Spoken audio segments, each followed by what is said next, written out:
Backpedaling, running out of time, spinning away, and nobody open. Now he flips it up into traffic and makes a mistake. Tried to force the play, and it's intercepted. BJ Mays rumbling down inside the 10. This is 365 Sports. Bowling Green with no timeouts. Nick Singleton. Touchdown, Penn State. 365 Sports is presented by IdealMRI.com. High-quality MRIs for $497 or less. IdealMRI.com. Your health is important, so is your budget. Klubnik, undaunted, unafraid, complete, Turner, touchdown! 365 Sports is also brought to you by Texas Farm Bureau Insurance, protecting Texans since 1952. Why not?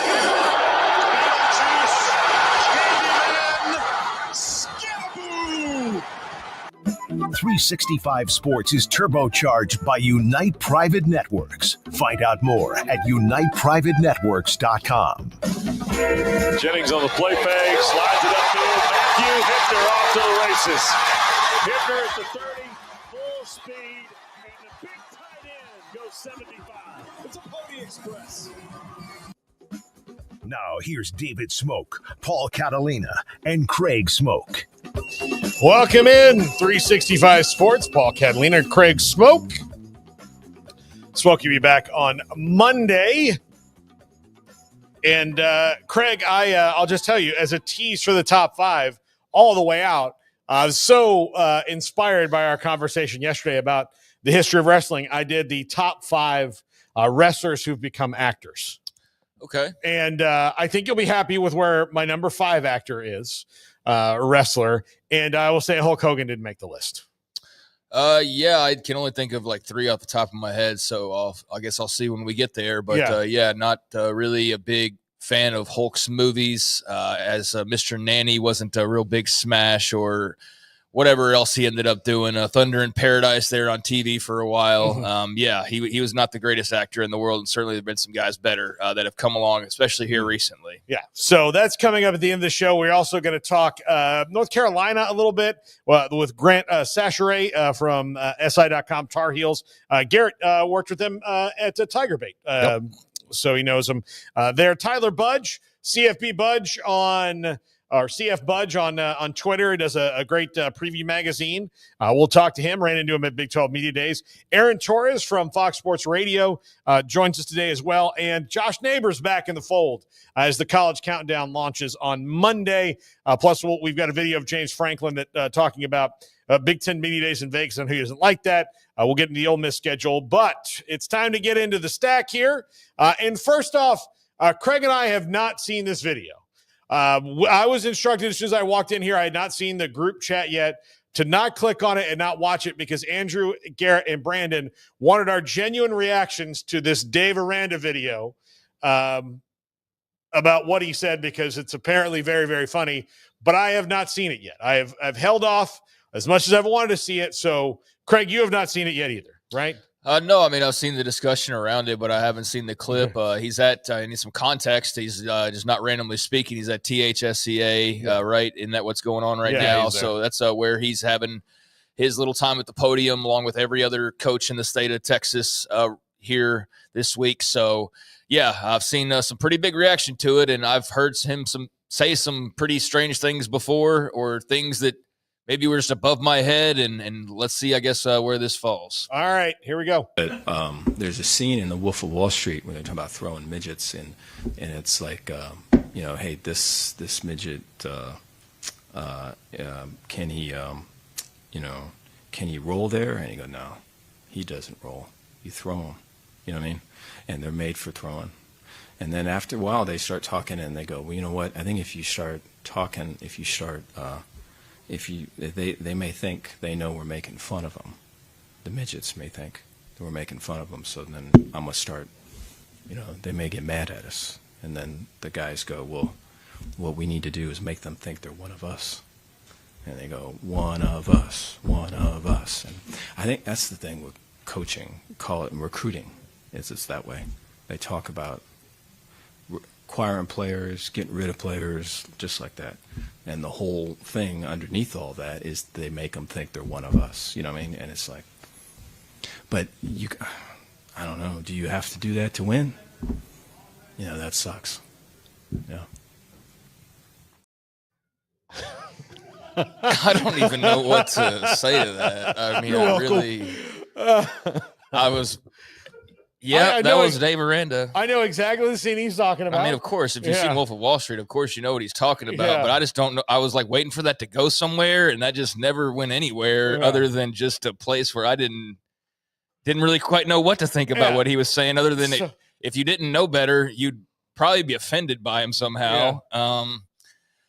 I'm glad Dave's branched out and watched Wolf of Wall Street. Like, I don't know. I didn't necessarily think that maybe he's a big movie buff. Yeah, he is. But I just didn't know that if that was one that he got to or not. But yeah, that's I see why that's gone viral today. Yeah. I mean, that's a very funny scene because they're they're like talking. One of us. Yeah. They're talking about it like, hey, look, they're going to talk to one another. Like, we don't want to, like they're talking about them as if they're not even like real, even. Yeah. Like it's. So is he. Yeah. So is he. Exactly. Yeah. But what he was saying, and I'll translate, I speak fairly fluent Aranda, I think. Been around for 5 years now, so I think I've figured it out. What he's saying is that the way a lot of recruiting goes is that these recruiting staffs and coaches talk about players, again, like they're just a functional part of something and not a human being. And then they convince them that they're, one of us, one of them.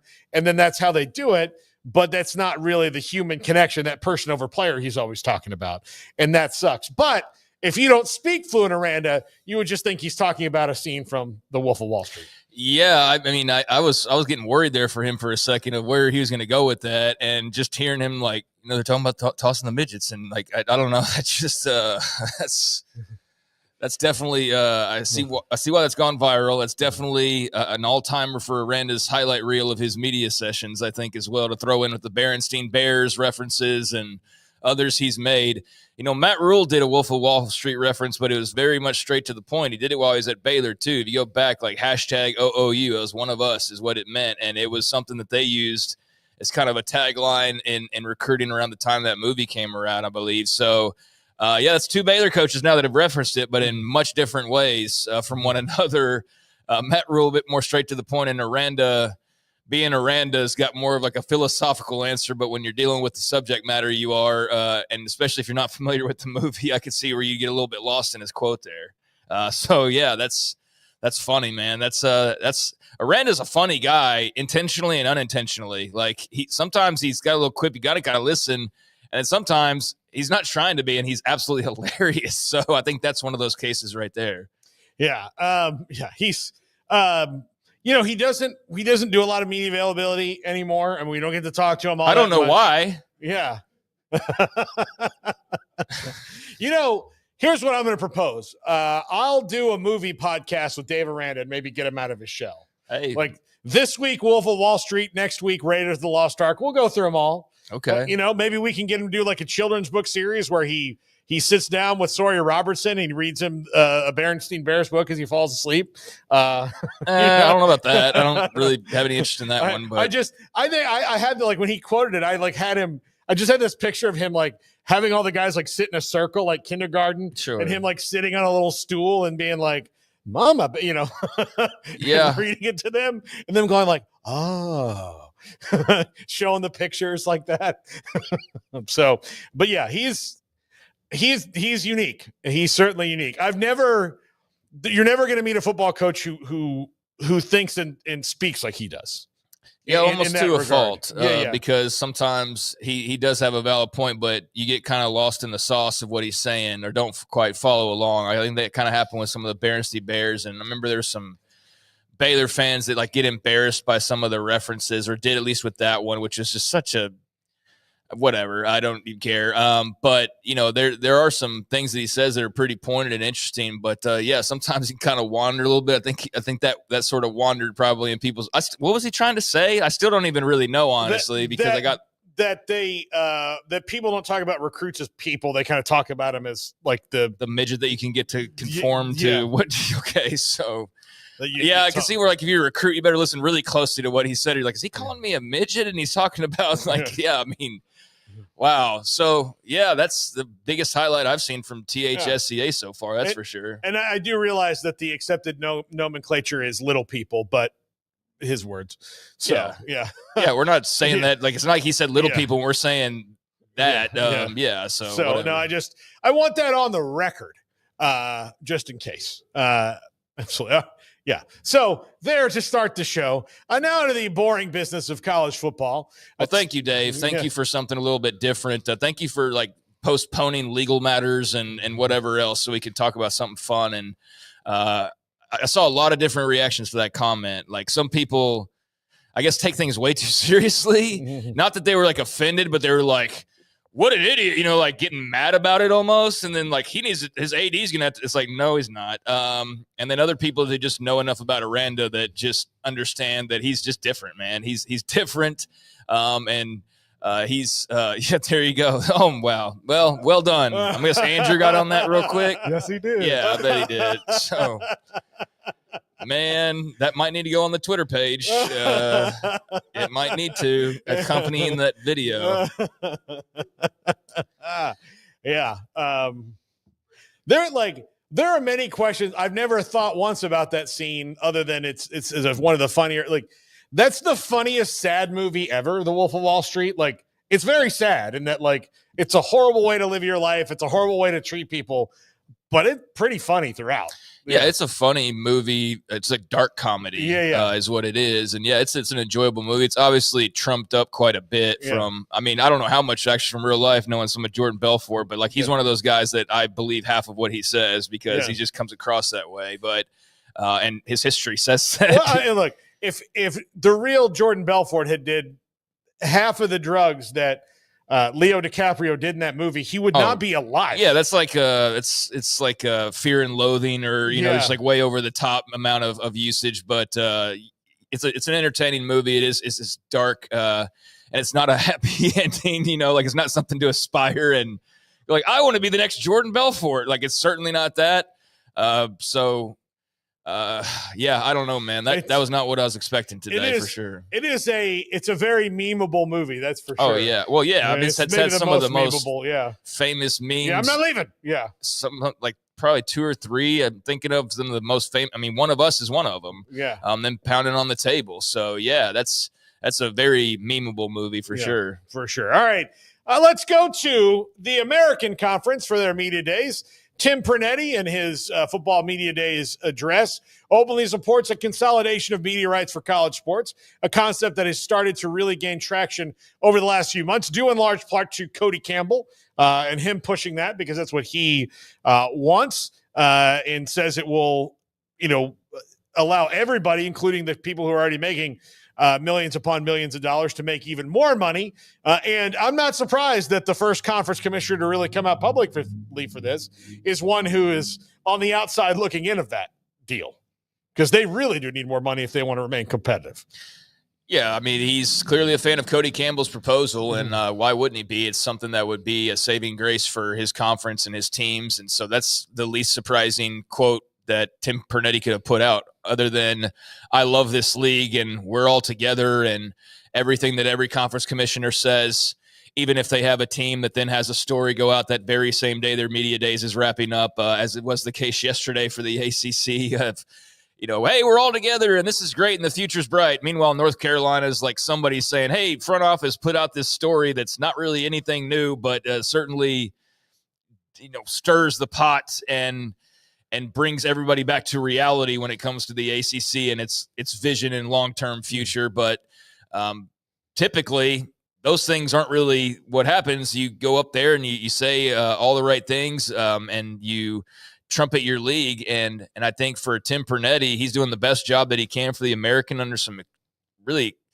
extremely difficult circumstances, and I think he's done a good job. One of your better teams is trying to buy their way out. Yeah, I mean, he just had Memphis this week. I forgot about that already. But yeah, 2 days ago, I mean, they experienced that themselves. So yeah, I mean, he's having to say that in the midst of a report 2 days ago. So I didn't even need to reference the ACC, actually, now that you mentioned that. Yeah, he's trying to talk about the future of the league, and here is a team trying to pay $250 million to get out of said league. So yeah, but I mean, as far as this quote goes, I would expect nothing less from the commissioner of a conference like the American to want the Cody Campbell plan, because it's the better plan for everybody as a whole, not everybody as individuals necessarily, although many individual institutions would still benefit from this, but it would certainly be a great thing for the American.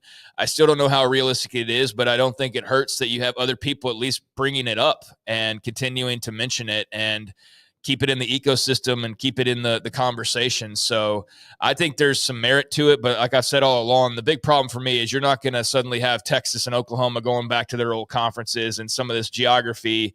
I just don't know how you could convince them to do that, but I like the idea on the surface, and I would love the idea if I was Tim Pernetti. Yeah, absolutely. Another thing that Tim Pernetti had to comment on is that did he comment on Memphis specifically, or just on He said he appreciated them giving it an effort. Okay. He appreciated them trying to Well, that's a nice answer because he definitely could have probably twisted that to wield his power and kind of admonish them publicly or something along those lines. But, I mean, look, it's not even a disrespectful thing. I said it yesterday. Like if Brett Yormark found out Iowa State's trying to go to the SEC or something, or Oklahoma State or Kansas or whatever, I'm sure they are trying to right now. Yeah. But, yeah, I don't think he would be shocked by that at all. And so I don't think Tim Pernetti was at all shocked. I mean, look, he's lost a handful of teams already in the last couple of years. So thinking that Memphis is just going to be like, no, we're happy here. He's realistic. I appreciate that. I respect that. So good for him. Yeah. So another thing he had to address, which is really bizarre, happened between Memphis and UTSA players. Direct messages between Owen McCown and I'm blanking on the name of the defensive back who did this, but a defensive back at Memphis who was friends with Owen McCown sent him their calls, their playbook, and their formations. Owen McCown is the quarterback at UTSA, and there's the text exchange right there. So Tim Pernetti has said that he has talked to both coaches and they've had a dialogue about it. They're going to address it. He said there's not really much to the story. I think a lot of it has been sensationalized and has much to do about nothing, which, I mean, maybe that's true, but it's a pretty big deal when you've got a player on an opposing team just sending his friend the plays. Well, first things first, like we are big Jeff Traylor fans and want to make that publicly known. So I think he's a stand-up guy, but I also think college football is college football, and y'all know how I feel about that. I don't think anybody's playing between the lines of the rules all the time. But yeah, I don't know beyond that of I don't want to start just blaming people blindly because, oh, well, they're connected, so they must know kind of a thing. But just seeing the story on the surface of between Owen McCown and Taj Rael was the name of the other player. Yeah, man, that was something that was eye-opening to me because it's just not something I've spent much, if any, time thinking about. And it made me realize, man, this probably happens all the time. And I'm not dismissing it, but I think it's something I've never really thought about. That probably happens a lot more than we realize, and that's not to excuse it away at all. But I'm not surprised to see that. It's just, again, not something I've really thought about very much. Jeff Traylor did say that he never was given that information. He said, I think it had no bearing on the game whatsoever. He told the Memphis Commercial Appeal, I didn't know anything about it. McCown didn't tell me anything about it. So that was Jeff Traylor's comments on the information that was passed along. And I don't know if Owen McCown said anything or not, but certainly it's not surprising that something like that's probably gone on a lot more than we even realize or acknowledge. But yeah, I can see where you'd be a bit upset depending on who you are. That story is out there and that you were somehow affected by it. And I guess Taj has moved on to Purdue now, I believe. Owen McCown is still there at UTSA.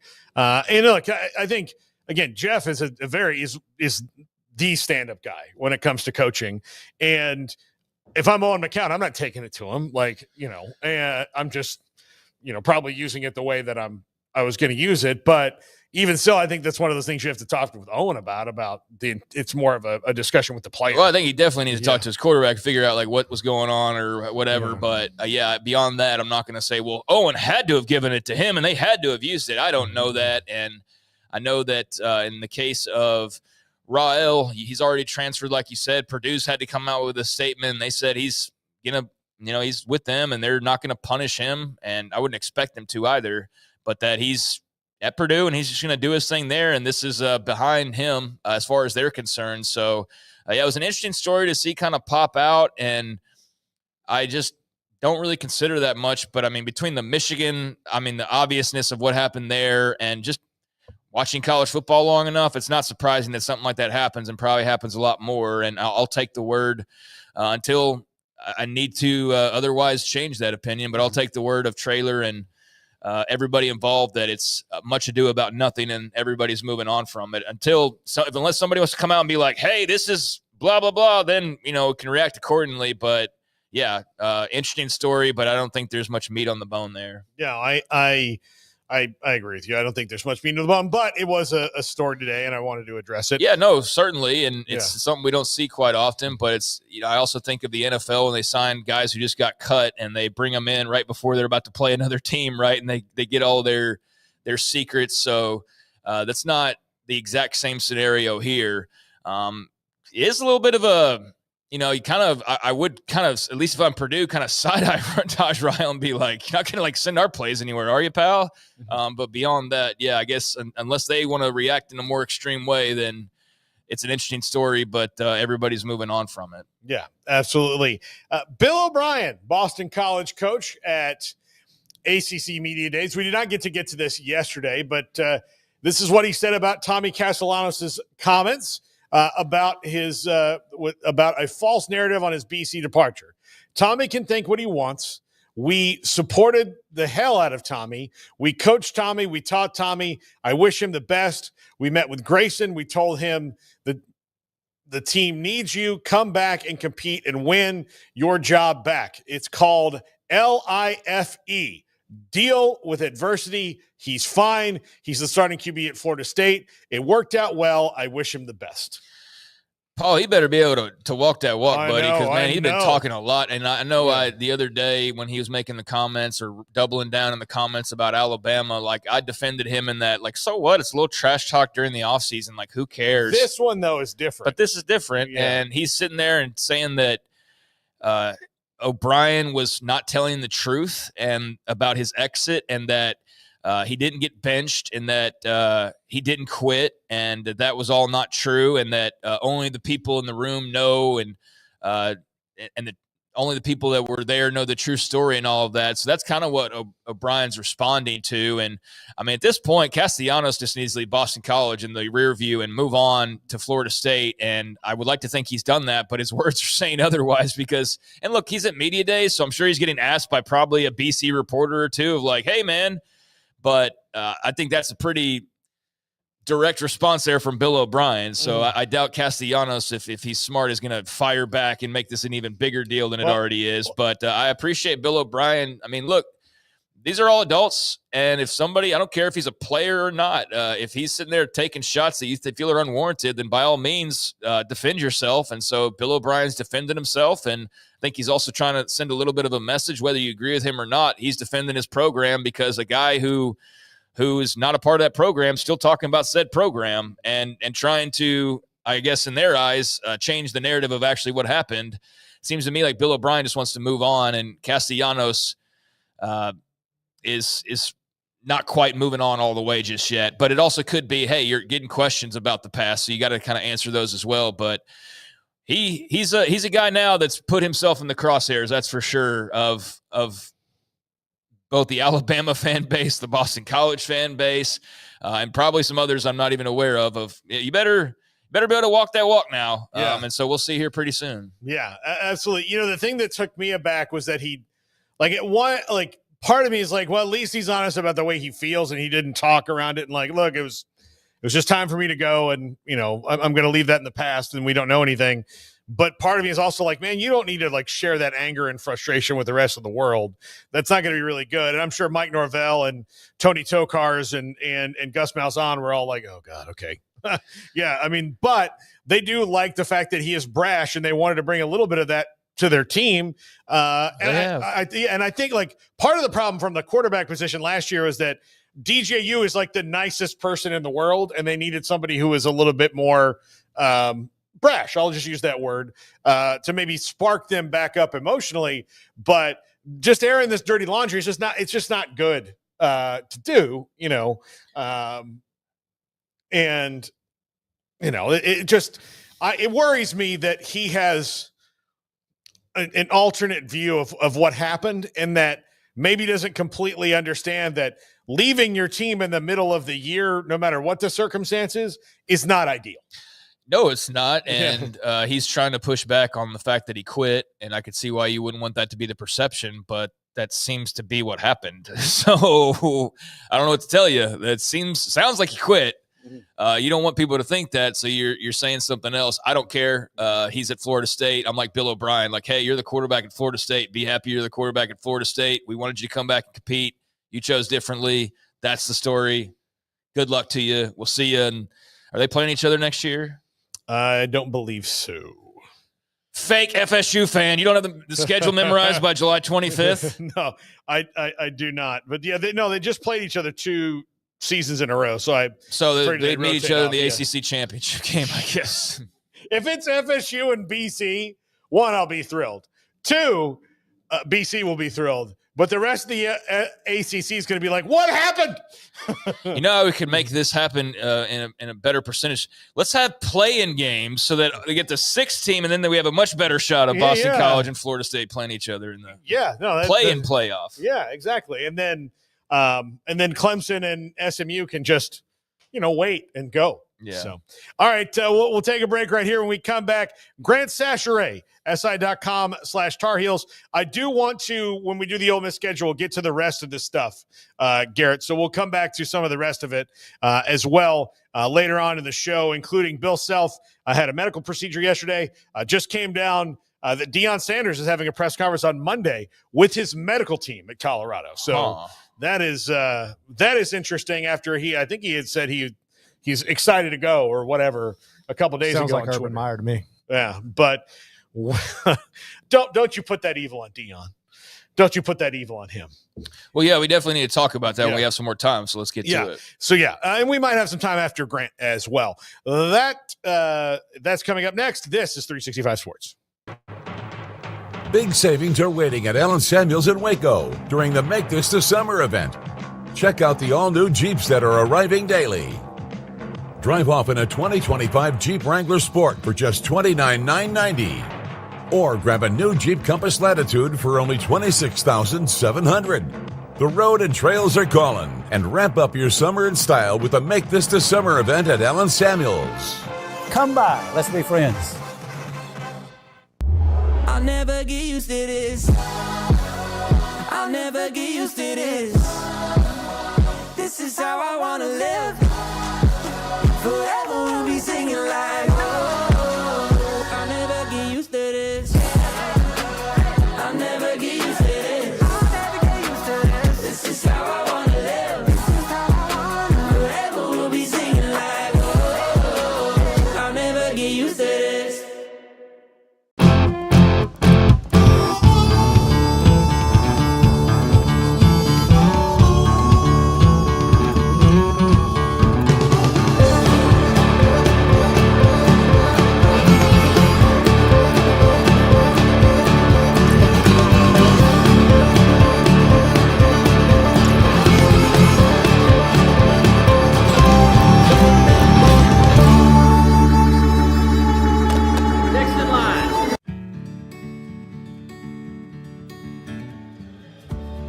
Whatever it is you wrangle, whatever seeds you sow, no matter what you nurture or what you choose to grow, at Texas Farm Bureau Insurance, we're proud to protect all Texans. Developed by Startup Waco, a nonprofit organization, GXG is a program designed to support the entrepreneurial development of Baylor University student athletes through NIL activations. The program helps student athletes maximize their platforms and offers a comprehensive support system for them to create and grow new businesses that not only benefit themselves, but also uplift the local economy. Fans who wish to support student athletes can donate to GXG via the GXG NIL Fund, BaylorBears.com/GXG. Contributions to support NIL activations through GXG can be made at BaylorBears.com/GXG. For more information, follow at GXG_GreenXGold on social media and visit the official website www.gxg.startupwaco.com. GXG, empowering student athlete entrepreneurship and uplifting the local economy through NIL activations. Make this the summer event at Allen Samuels Dodge Chrysler Jeep Ram, where big plans start with the perfect ride at great deals. From weekend getaways to daily drives, your next new truck, SUV, or car is waiting. Come by, let's be friends. This is 365 Sports. The 3 o'clock hour is sponsored by Waco Custom Marketplace. Meats, sweets, Texas treats, and a cut above the rest. 425 Lake Air Drive, Waco. Grant Sasher joins us now. And Grant, I got to tell you, thank you for putting the pronunciation on your Twitter feed. It makes it easier for anybody who's going to have you on a podcast from now and until there's no podcast. So certainly appreciate it. Tar Heels on SI.com. Grant, this is not new, the UNC to at least out of the conference rumors. It's been reported on for the last couple of years and the amount of money legally they've spent investigating it. But of course, Inside Carolina has a report yesterday. How real do you feel these things are as they move through the next 5 years of their existence in the ACC about them genuinely wanting to leave the league? Yeah. First of all, thanks for having me on, guys. And also, the reason why I had to put the pronunciation right there is because I just moved to North Carolina this week. And of course, I lived in Louisiana, so I want to make sure everyone got my last name right because, it's a very hard last name to pronounce. But, yeah, guys, this is a real thing. Inside Carolina is a very, very credible source. They've been so for a very long time. And the fact that they came out with this report, this is very credible, right? And this is nothing that's going to be, obviously it's not set in stone. Obviously, it's going to be a little bit ways away because it's not going to happen to around 2030 when the price down goes to $75 million flat. So that's when you might see a little bit of changes. Of course, this is in response to Clemson, Florida State, with their lawsuits and everything. And we know for a fact that North Carolina doesn't want to be left out. North Carolina has a great athletic tradition. Of course, we all know about their basketball program. Their baseball program has been one of the best in the country for the last 20 years. And they're trying to take football seriously. I mean, when you hire a guy like Bill Belichick, you're trying to make people believe that you're taking football seriously. We also know that the president of UNC, he helped with the settlements with Florida State and Clemson. And really, I think maybe, there might be a deal where Florida State, Clemson, and North Carolina leave together. And there could be one other team. But once again, it's the great unknown in college sports. We don't know when it's going to happen. We don't know how it's going to happen. But there might be some seismic change in the next 5 years when it comes to the ACC. But this is a very important year for the ACC if they want to prevent that from happening. Grant, like you said, man, a lot of it is unknown right now. But the thing about the report was specifically mentioned in the SEC. Do you think that's just like the kind of tunnel vision, or do you think that the Big Ten's like, hey, that could work too, and that's something we're exploring? Or is it kind of like, hey, we're locked in on this league. This is where we would like to be? Yeah, and I think you can't leave the Big Ten out. But what from the report says is that the UNC is looking for to join the SEC. There's a lot more. It's just more geography. What's the word I'm looking at? Geography.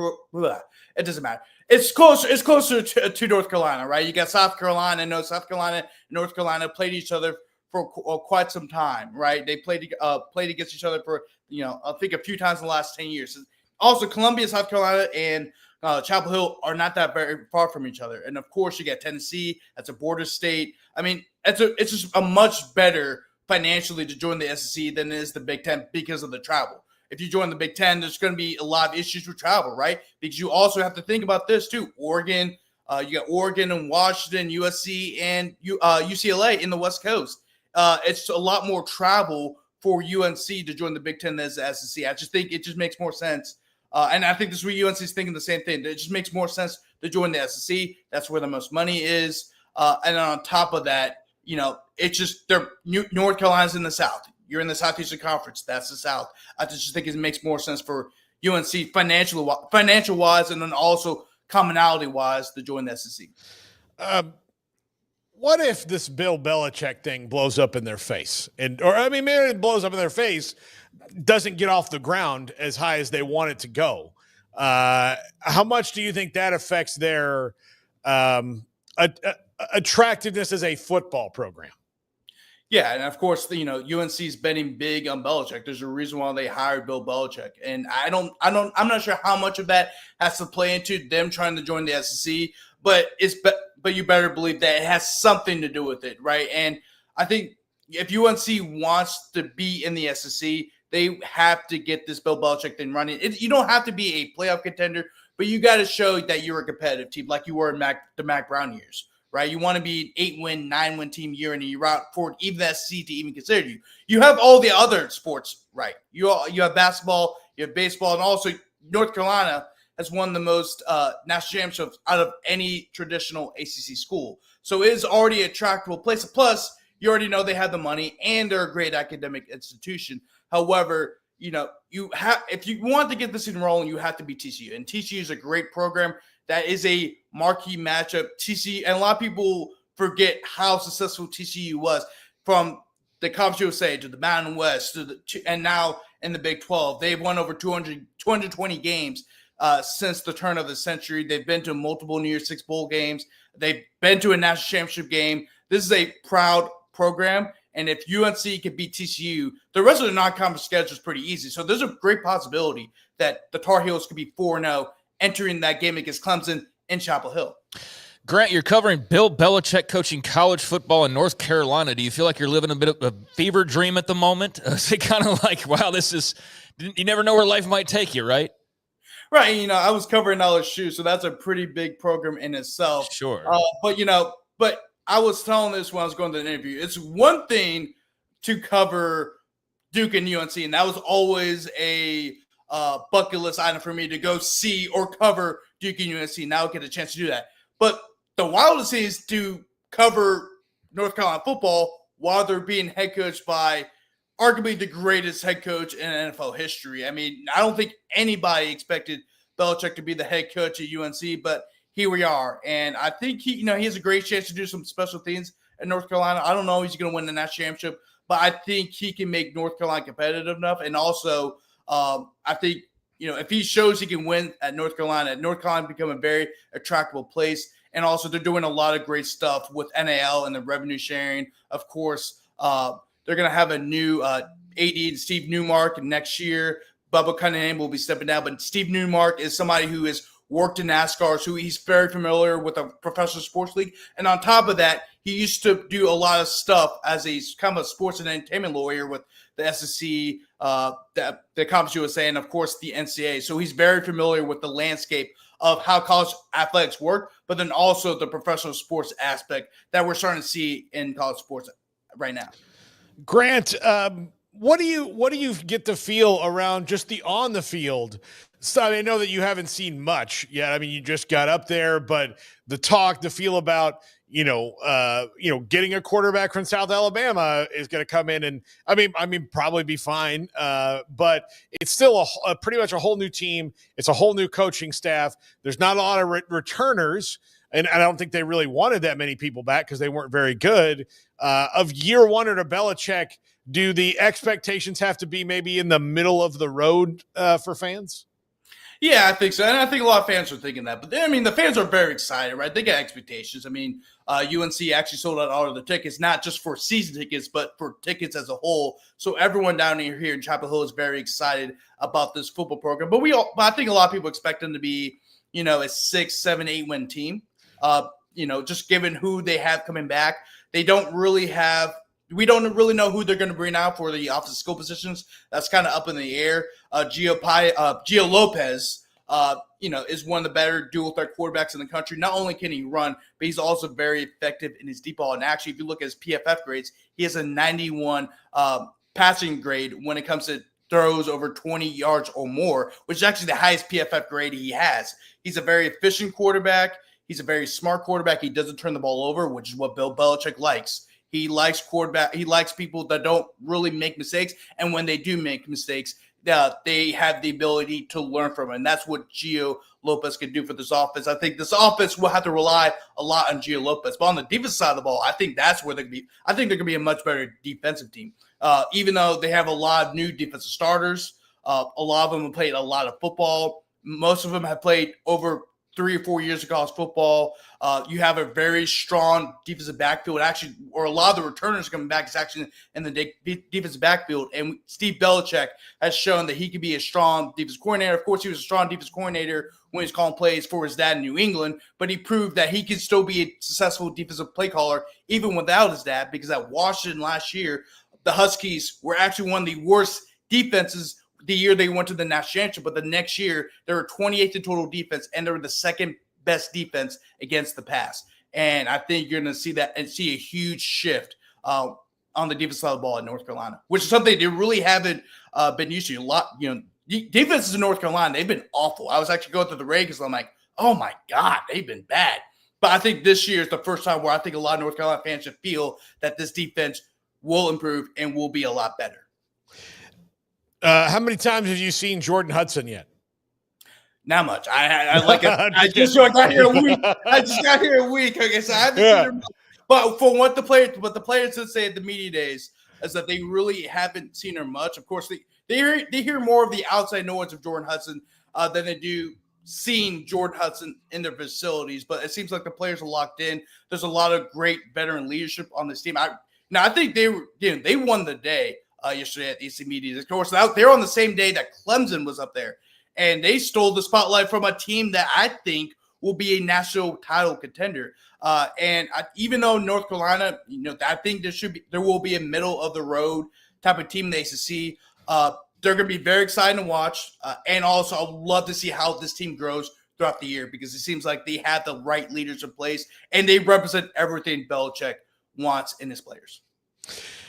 Grant, what has been your biggest adjustment on not living in Louisiana anymore? Well, the good thing is that I've been a well-traveled guy. My dad was a longtime collegiate football coach. He actually coached under Sonny Dykes at Cal.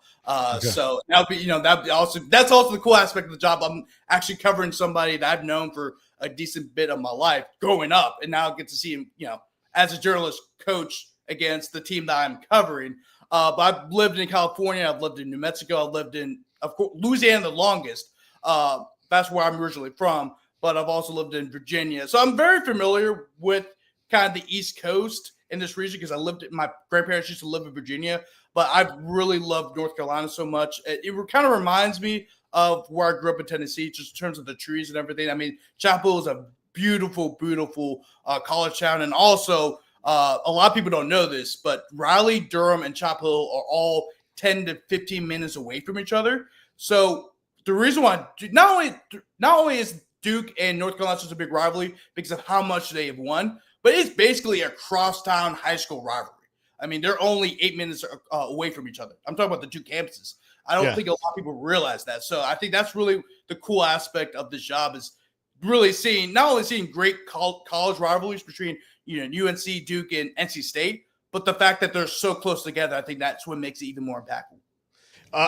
Which food will be hardest for you to find? Definitely crawfish. Definitely some of the things you find back home. But the thing is, I'm also a big barbecue guy, and North Carolina has some great barbecue. So I can't wait. Whole hog. They go whole hog there, buddy. They go whole hog. Yeah. Grant Sasher with us here on 365 Sports. Grant, thank you so much. Glad that Garrett got you on the show today. Enjoy the time, and I hope your move is going smoothly. Yeah, it's going as smooth as possible. It's difficult, but it's going as smooth as I could possibly make it. But thank you guys so much for having me on. I can't wait to get back on here another time. Thank you, Grant. Certainly, we'll do that. So there you have it, Greg. So we've talked to UNC. When we come back, we'll get to the rest of the smokestack, and then Tyler Budge will join us and talk college football at 4:00. This is 365 Sports. Let Camille Johnson Realtors guide you seamlessly through the process of buying your dream home or selling your current one. Commercial, farm and ranch, or residential, Camille Johnson Realtors can smoothly and successfully lead you through any transaction. With a team of 28 experienced agents who are excited about serving you, Camille Johnson Realtors services the entire greater Waco area. If you're in the market to buy or sell, contact Camille Johnson Realtors, 104 Midway Center in Woodway, or find them online at www.camillejohnson.com. Camille Johnson Realtors, elegant, charming, warm. Welcome home. Pizza, burgers, and Bears football. There's no place around Waco that serves them all other than Bubba's 33. Come show your green and gold and enjoy some of Waco's best food and beverages while watching your favorite team, the Bears. When real Bears fans get hungry, Bubba's 33 is the #1 spot for ice-cold drinks, hand-stretched, stone-baked pizzas, and bacon-infused burgers. Join us for indoor or patio dining. Bubba's 33, Waco's restaurant and proud supporter of Baylor Bears football. Sick 'em, Bears. Don's Humidor, your home with a 48-foot walk-in humidor with the elite cigar brands from around the world, including the #1 cigar of the year, Aging Room Cuatro Nicaragua. Plus, they have the great brands like Macanudo and Artur Fuente, Rocky Patel, Aston, and so much more. CBD, great for sore muscles, aches and pains, sleep, Vita Dreams, and anxiety, mild depression, general health and wellness. Their staff very knowledgeable on the subject. Don's Humidor in the Townwood Shopping Center off Valley Mills in Waco. Ready to take your business to the next level? Carrion Solutions has got you covered. We deliver world-class IT consulting, including Quest On Demand and Migration Manager, M365 and Exchange migrations, Active Directory assessments, security hardening, and Windows Server upgrades. Our experts specialize in consulting, monitoring, support, and managed IT services. We promise vision, professionalism, and unbeatable value. Satisfaction guaranteed.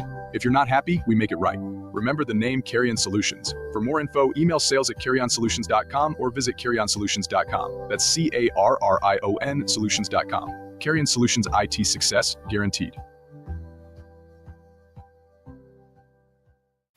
At Ideal MRI, we feel blessed to be part of the Waco community. We're a small family business here in Central Texas. At times like this, the cost of healthcare has never been more important. And unfortunately, significant illnesses and injuries still occur. And that's why Ideal MRI is open and here to serve you through this difficult time. So if you need an MRI, ask your doctor about Ideal MRI. You can schedule online in minutes at idealmri.com or call 833-IDEAL-MRI.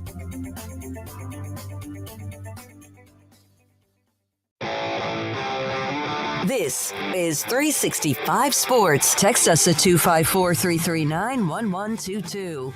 The text line is sponsored by Riverbend's Liquor and Wine, with the most extensive variety of craft beer in Waco. A hidden gem on Lakeshore Drive and 19th Street.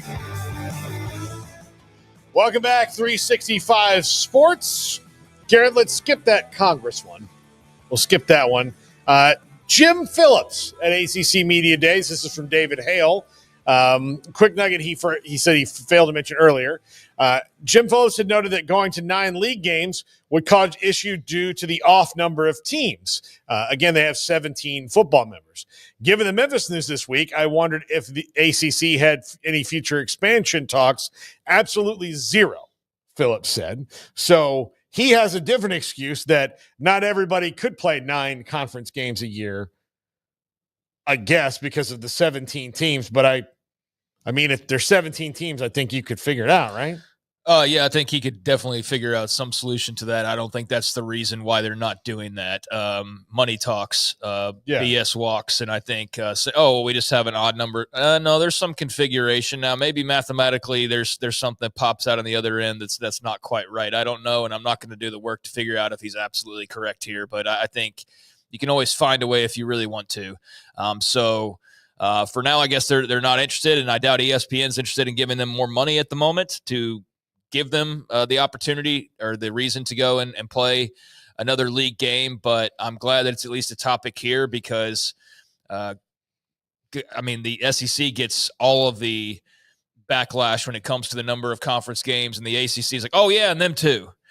And it's just kind of funny how that works. But they are in the same boat, and I don't know if you want to buy this as a legit reason or mathematically it's a legit reason. I'm more interested in the Memphis thing and him just saying absolutely zero. I hate this whole week for Memphis fans because earlier this week it really sucked because you had that report come out, especially as American Media Days are starting up. See, I said it properly. I said American, referring to their name change. I bought into it. I don't know about the mascot sore. I don't know if I'm like all in on that just yet, but they had their media days, and then boom, here comes this story, and Memphis is sitting there with egg on their face, and we know from our show a couple of days ago it was not a very good day for fans of that school. And then you kind of probably starting to get over it a little bit a couple of days later, and then here comes Jim Phillips. He's like, absolutely zero when talking about Memphis and any future expansion talks. So, man, they are in the boat that they've been in for a while now and are going to be in that boat for a little while longer, and they're trying to buy the best paddles possible, and they're trying to reinforce that sucker as best they can and doing whatever they can to try and better position themselves and stay afloat. But just doesn't seem like there's any route for them other than where they are currently. So just stay ready. But even then, I don't know that there's ever a call coming that's the kind of call that you're going to want to, unfortunately, for them at this point. We'll see.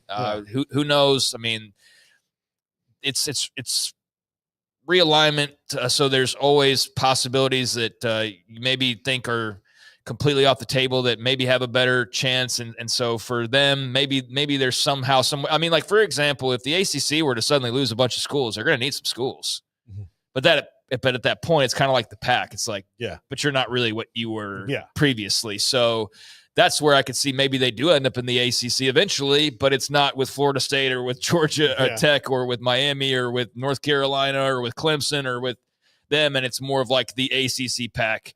But I feel for their fans, and I feel for those that are doing everything they can to try to best position them. And there's just not any takers, unfortunately. So I just, while you were doing that, Craig, and I was listening, I think I agree with you that the Memphis is not going to. I just wanted to do some quick math and find out how many permutations of games that there would be in a 17-team league with the 9-game format. Mm-hmm. So, I mean, this was just me scribbling it off really quickly. I mean, this is just off the top of my head. And obviously when you do permutations, it's 17 times 16 times 15 times 14, all the way down to 9, so obviously I did this and not Chat GPT, but 8,821,612,800 different ways you could schedule a game like that.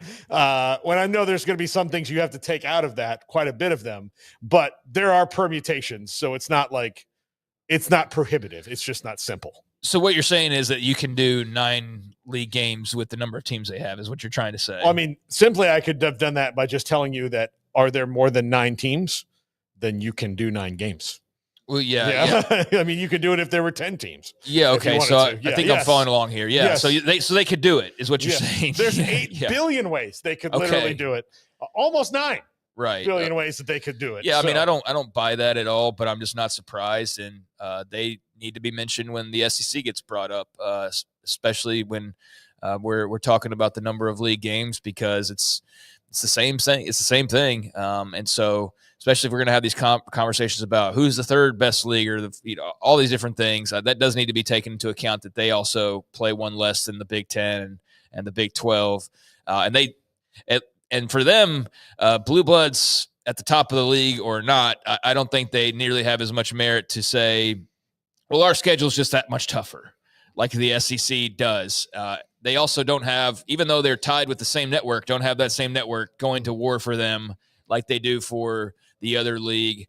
But yeah, there was a lot of talk this week about the SEC. I'm getting a bit just kind of tired of the back and forth. It's interesting to some extent, but like hearing Petiti up there this week, and I saw Sankey with that other conference tweet that he put out, and I get it, man. Like I don't think he's the end all be all by any means, but there were a lot of shots taken this week and a lot of referencing them without naming them kind of things, which I'm like, just say it. Like, just say it, man. But yeah, it's talking season, as it was once coined, and there's been a lot of talking about the conference games, and hopefully just get to a point where everybody's doing the same thing and it's a non-issue and we can move on from it. But it's fun to chatter about, and especially if you love to talk a little trash, this is certainly giving you plenty of ammunition.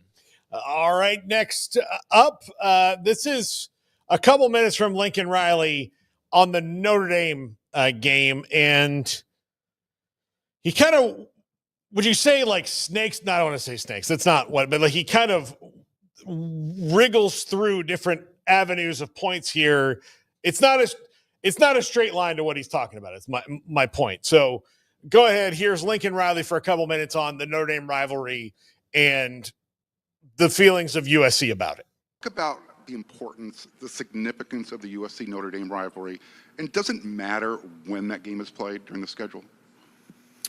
Does it matter when it's played? I don't think so. I mean, I think that's something that we'll always look at. I think depending on what happens here from a playoff perspective, and do we expand? What model do we go to? That's certainly going to have an impact, not only in the rivalry, but what time of year potentially that you would play it.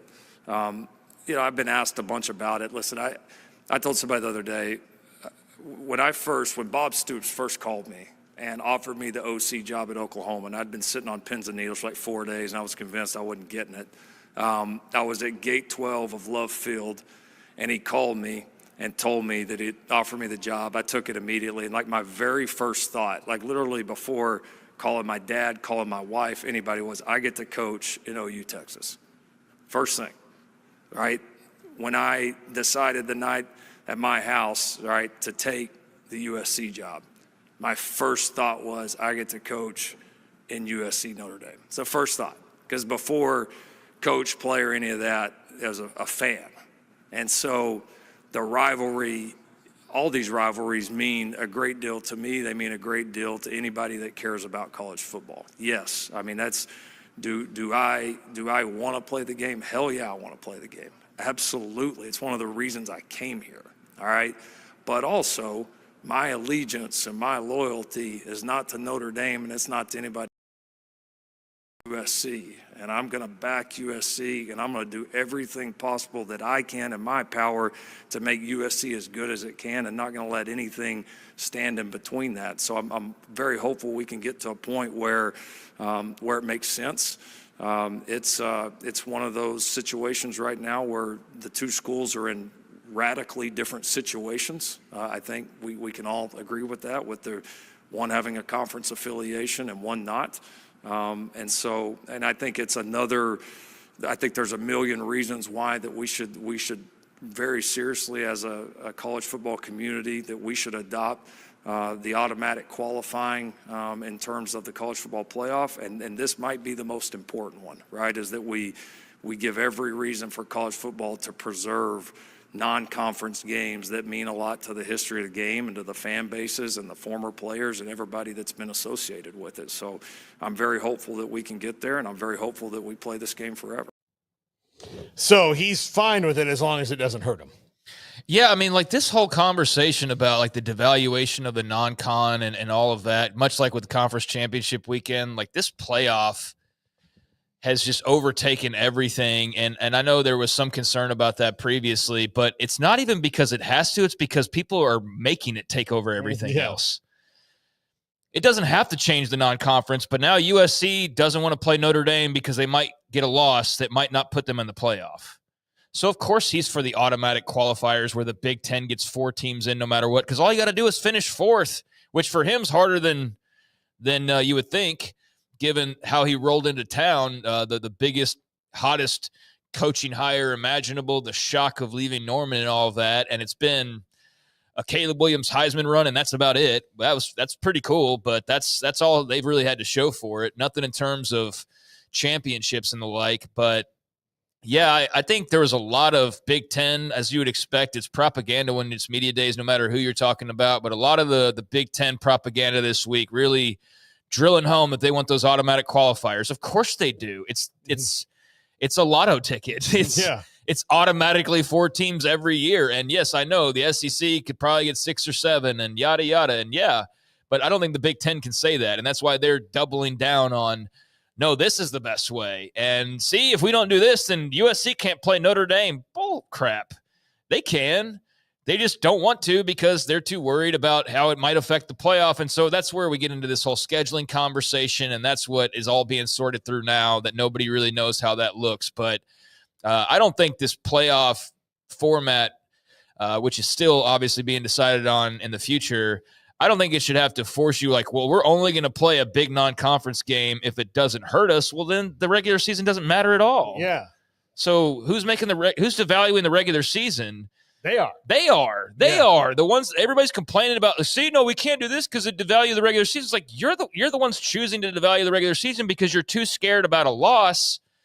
That's where I come from on this. I get all the other chatter about why it's good or whatever, and the Big 12 might be stupid to not take their 2 automatic spots. They might be. I acknowledge that. I don't know that they made the right move. We're gonna tell over time. That's how we'll find out for sure. But I certainly don't know 100%, nor does anybody, how that'll work out for them ultimately. But yeah, I feel like the teams themselves are devaluing the regular season, not the other way around with the playoff. Yeah, absolutely. Well, 2 quick notes here. Our friend Ren Baker got an extension at West Virginia, which is awesome. He's one of the up-and-coming athletic directors in the game, and hopes for a speedy recovery for Bill Self, who had to have 2 stents put in after he wasn't feeling well during workouts the other day, and he'll be on the shelf as he recuperates before the season. And what I think for Bill Self, I think this is probably it. I think this was going to be it anyway, but I think this kind of pushes that eventuality further, or that eventuality further up to the end of this year. What eventuality? Oh, that he's going to retire. Okay. Not that he's going to, yeah. I mean, we all have that same eventuality, but that this is it for him coaching after this year. I think he wanted to coach Darren Peterson, who's probably going to be in the top pick in the draft, and then, bon voyage. Yeah, perhaps. I mean, he does seem like he's dealing with a lot, and you can understand he's probably made a smog's worth pile of coin that he can go and retire on and enjoy. But yeah, I'm glad that he's okay and that nothing more serious occurred. We saw an update on Deion Sanders, who's going to have a press conference on Monday, which got everybody going, what? And then he's going to have some medical personnel, like his doctors, that are going to be a part of that, apparently. And right now I'm taking that as they're just going to kind of like fill people in. And Deion even tweeted out earlier today, like, hey, I'm doing good or glad to be back or whatever it was. So there's a lot of medical issues going around with Big 12 coaches right now. And so far it's working out okay. I'm glad Self's all right. I hope Deion's all right. And the calling of a press conference, I think, had people alarmed of like, is he going to announce he's not going to coach? I mean, I guess we'll see on Monday, but based on the tweet earlier today, I'm assuming that it's just going to like reassure people, but I don't know. Maybe you took it differently, but no. Yeah. No, I didn't take it differently. Okay. I took it that way. Yeah, I took it that way. Yeah. So hopefully we get good news on Deion. This seems to be good news on Bill Self, and they got a big year in store every year at Kansas, so we'll see how it goes, but glad he's okay. All right, when we come back, Tyler Budge, CF Budge on Twitter. Great guy. We saw him at Big 12 Media Days. It's about time to have him back on the show. This is 365 Sports.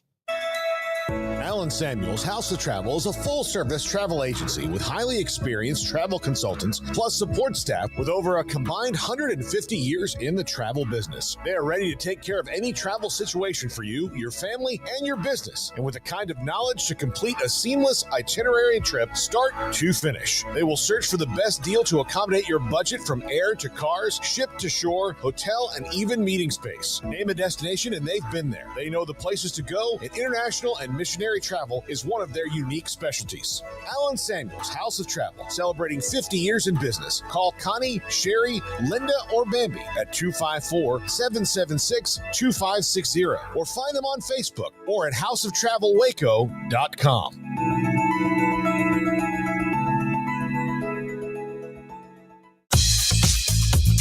Baylor Scott & White Southwest Sports Medicine and Orthopedics, the team physicians for Baylor Athletics, diagnosing and treating all sports-related injuries, including concussions. These specialists also provide orthopedic services for athletes and non-athletes alike, whether it's knee or shoulder pain, a wrist injury, orthopedic spine care, and even an arthritis and total joint clinic. Trust the doctors Baylor Athletics trust. Baylor Scott & White Southwest Sports Medicine and Orthopedics wants to get you back in the game.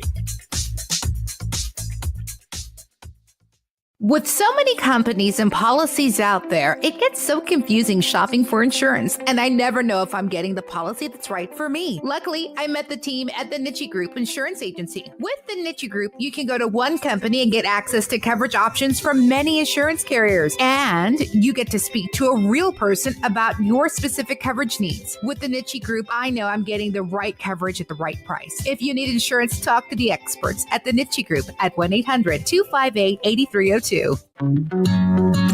Established in 2007 and independently owned, Alliance Bank Central Texas is committed to helping families and businesses meet their financial goals. From their tellers to their board of directors, they know the importance of superior service and competitive products. Customers have confidence knowing that their financial needs are in good hands. It's your bank, Alliance Bank Central Texas, with 2 Waco locations, 4721 Bosque Boulevard and 191 Archway Drive on Highway 84, and at alliancebanktexas.com. Member FDIC, an equal housing lender.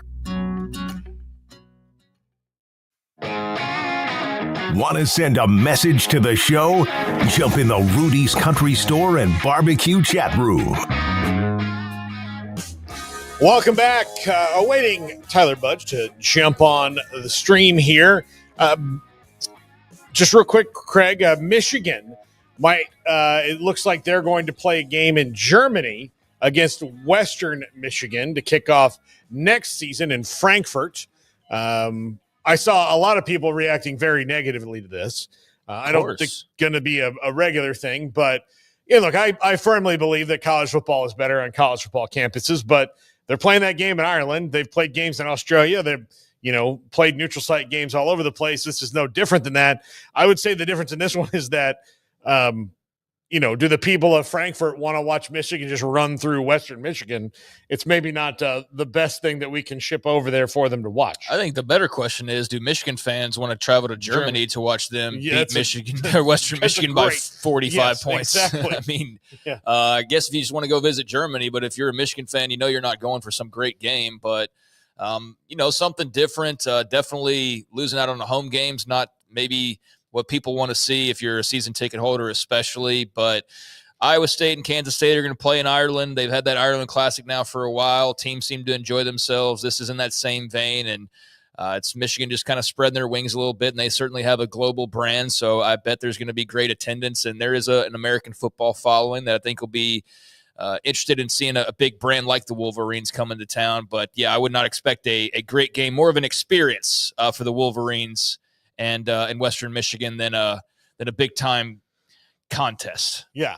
All right, well, let's ask our guest, Tyler Budge, CF_Budge on Twitter. Tyler, always great to have you. One of the great preview magazines that comes out. It's a bear of a job, I know, getting all this information together. Will you be traveling to Germany in 2026 for Michigan and Western Michigan? I cannot say I have that one on the calendar or on the schedule. Like you guys were talking about, I actually just made a video on this a little bit ago where I was just like, who is this for? Who's going to see it? How is this going to grow the sport? Just watching, Western Michigan get splattered out there. I don't think I'll be there. Yeah, and look, Frankfurt, I've never been, but I've heard wonderful things about it. I'm sure it's really fun. I'm sure it would be a great place for college football fans. But again, if I'm a Michigan fan, just like, okay, the only reason Farmageddon in Ireland is working, or any of these games in Ireland are working, is because it's a game. It's always been a game like Notre Dame and Navy played over there. There's people who are like big fan bases that want to go see that game regardless of where it's played. And they'll go and watch it, and then the locals will come because they're interested. But this is the game that Michigan fans would be like, well, I'll sell my tickets to this one. I'll skip it because, it's early in the season. My kid's got a little league tournament, like all these different things that they could have. That's the excuse game of like, oh, we're not going to go to Western Michigan, but, we'll be there the next week for Northwestern. Like they'll do that. So I don't know why you would, if you don't want to go in Ann Arbor, that you'd be like, you know what? I'm going to go to Germany to watch that game. It's the type of game where if you're a Michigan fan and a season ticket holder, you go and then you're at home by halftime and you're up 48-0. If you're in Germany for this game, that's not exactly something you can do. And you were talking about the brands they typically have in these neutral site games, like a big game. It's why Kansas State, Iowa State works. Even when it's not necessarily a big game, like the Cal-Hawaii game that was in Australia, it makes sense because there's an Australian pipeline for punters and kickers. And, Hawaii's close to Australia, relatively speaking. So even in the past, it's made sense when they've made those leaps. But this one, it just feels like so out of place. I'm not the biggest fan of neutral site games anyways, but this one, like specifically, I'm just a little, weirded out by. So we got to see you a few weeks ago. It was good to see you there in Frisco for Big 12 Media Days. But you've been making the rounds, man. You were just at ACC Media Days, and nothing happening there, right? No, I mean, in all seriousness, there's a lot with that league, Belichick and Clemson, and then the realignment stuff just kind of getting dug back up yesterday. What was your experience like out in Charlotte, and what were kind of your takeaways from being around the ACC? Yeah, it was great. Like you said, I like to make the rounds. It's always great to see how different leagues do their media days too, and the different styles. It was, let me tell you, a mess when Belichick was there. I don't know if you saw that photo circulating of just the horde of people that were there. I mean, you can compare it to how people treat Coach Prime at Big 12 Media Days every year, where it's just a ton of people there. So it's really interesting to see the different levels of attention these schools get. And you understand why certain programs have a chip on their shoulder. Because I'll tell you what, like SMU and Georgia Tech and some of those other teams, they don't get the same buzz and level of attention. And in particular, I think it was Morris.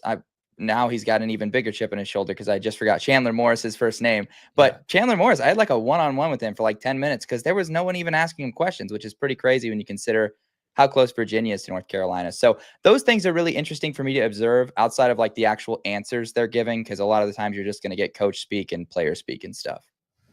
I saw your rankings for the ACC, and that's after Clemson is I'm not trying to like take a dump on them or anything. I think that they're going to be a better league this year than they were a year ago, but it's kind of hard to peg because Clemson is the one team you can look at that has definitely improved and looked like they were improving towards the end of last year, where they'd kind of broken out of their funk from the last couple years. Everybody else may have or may not have, and it's very nebulous.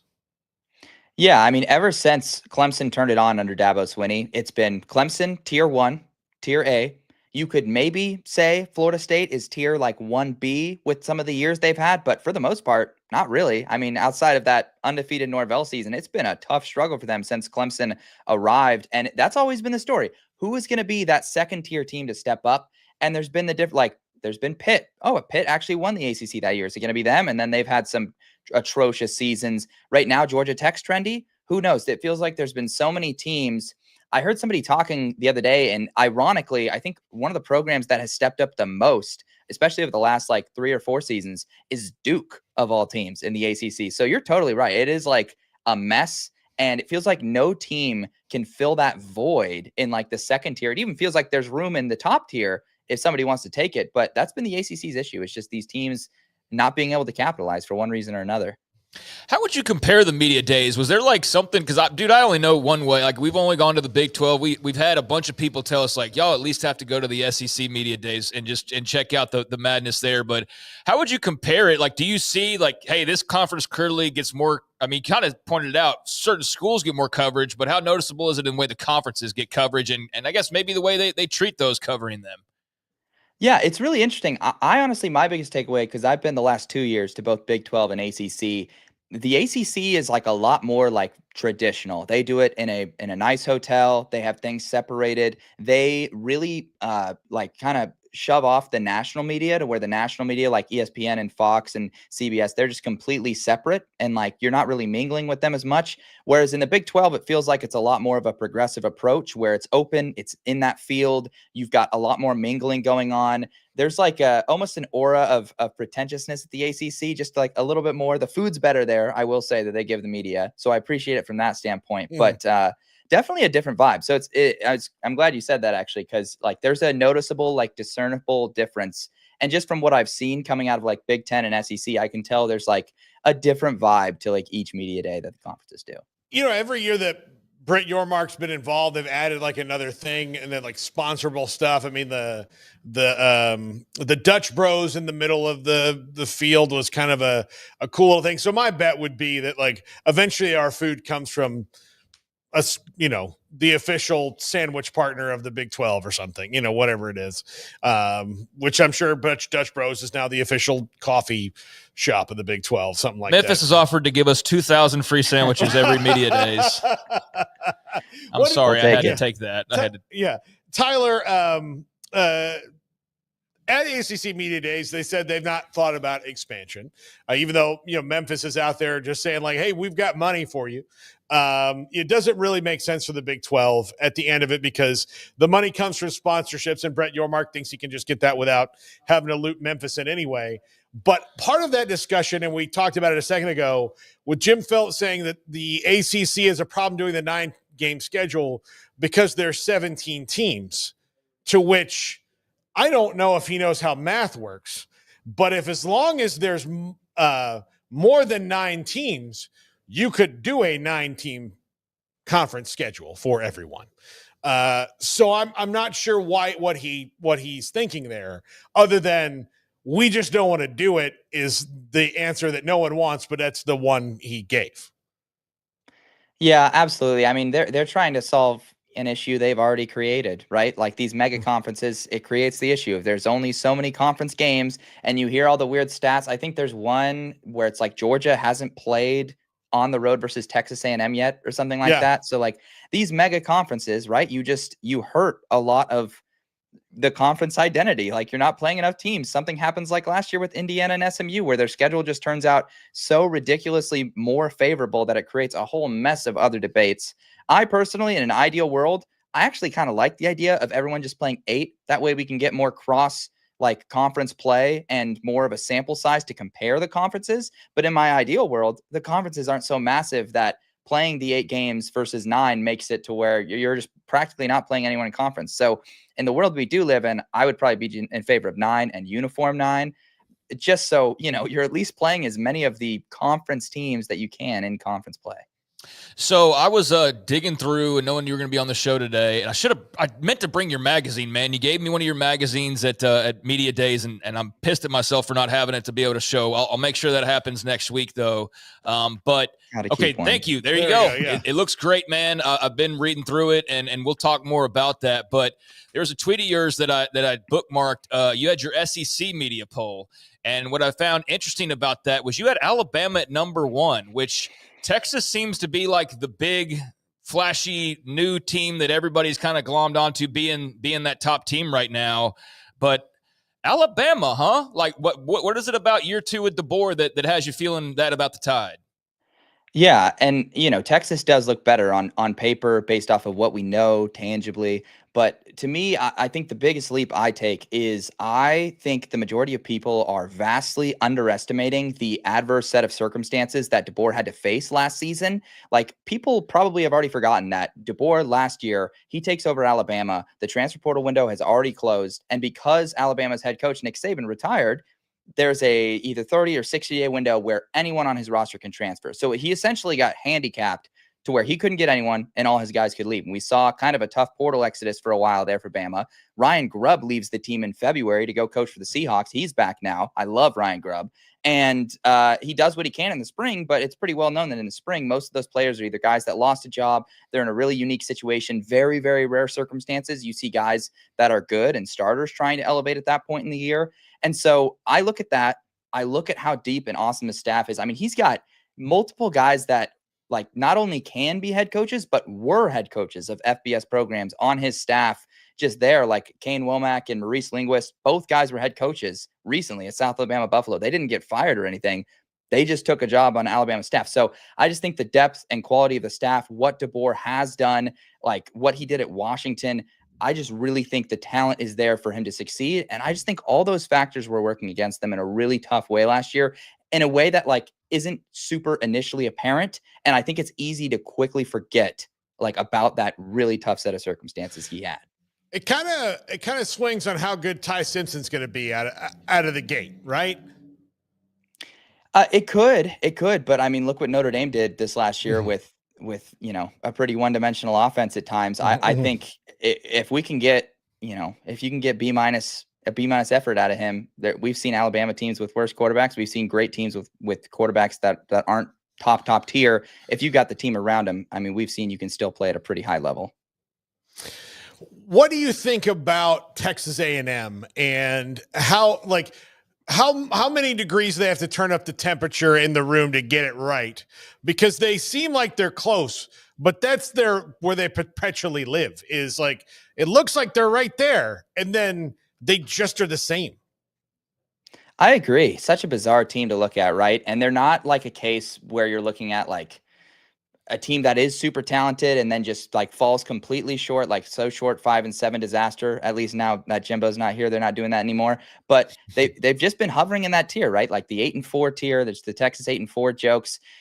It does feel like it feels good right now. Feels really good. I just always get hung up on the fact that last year just felt so eerily similar to the Texas A&M that we all know, and with just the way the season transpired down the stretch. So it's a team that looks great on paper. I've got them preseason top 10 at number 10, and I feel like a fool and an idiot already because it's like we've seen this story and heard this story so many times with the Aggies. You look at their roster on paper, you just get drunk off of it. But then when the season actually comes, somehow those W's just don't stack like they need to. And it took like a COVID year for them to finally like have that breakthrough year. But then you don't even know, because you're like, well, those last 3 games that they usually choke in got chopped off the schedule. So I agree. I mean, I have battered Aggie syndrome, and I am not a Texas A&M fan. So I feel for their fan base, just knowing they've gone through that a lot longer than I have. Final thing for me, you were at Big 12 Media Days, as we mentioned. You've got a lot of content that people can check out there, including the magazine, and definitely want to get you to promote that. The digital version, especially, people can grab for free, I believe. So I'll have my hard copy and be proud of that, but everybody else can get a little taste as well. But did you hear anything? And I know it's just Media Days, man, so I don't want to make it out like it's this big game changer, but did you leave feeling any differently about kind of your thoughts on the league entering 2025, or did it just kind of cement what you thought? And what do you think about the league entering 2025? Yeah, I don't think there was anything like extremely groundbreaking that I like encountered. You know, I'm not going to break any giant news stories here, like that Memphis defensive back telling all their plays to UTSA. But right. I did really like my conversation with Chandler Morris. I do think Virginia is the team to look out for. Their staff has not changed since Tony Elliott's first season. And I knew they hadn't switched offensive or defensive coordinators, but Elliott went up there and said, yeah, our whole staff is the exact same. So I like that continuity. If you look at the Cavalier schedule, very advantageous. And if you're a superstitious guy, you could also talk about the fact that Chandler Morris was on that TCU team that made that insane run. So if Virginia, maybe I'm a little bit higher on, I guess, than any of the other teams, but I'm just excited. I think it's going to be a kind of a crazy league again. The Big 12 gets a lot more of the attention because it doesn't have that tier 1 that like Clemson, but there's so many teams that have intrigue, right? Will Miami finally break through? They're kind of a Texas A&M in their own right. Georgia Tech's getting a lot of buzz, and I think rightfully so. I love the chip they play on with, you know, the chip they have on their shoulder, and Brent Key, what he does. I think Virginia Tech quietly had a really good offseason, and people are kind of sleeping on them because everyone was in on them last year and they flopped. So a lot of intrigue. Can't forget about Pitt and Narduzzi. Like last year when Eli Holstein was healthy, they were undefeated, and then they lost 6 straight games after he got hurt. So there's just like a few pretty interesting storylines. I just love college football. I love being around that stuff. And so a lot to be excited about if you're watching the ACC this year. Miami, and I should have brought this up when we were talking about the league. Like I think they'll be better on defense.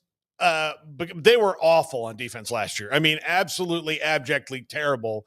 Haynes King, who we had on the show, could not pick his arm up to throw the ball, and they beat them. Kind of soundly, too. Like Miami didn't really have a shot in that game because their defense couldn't stop an essentially one-armed quarterback.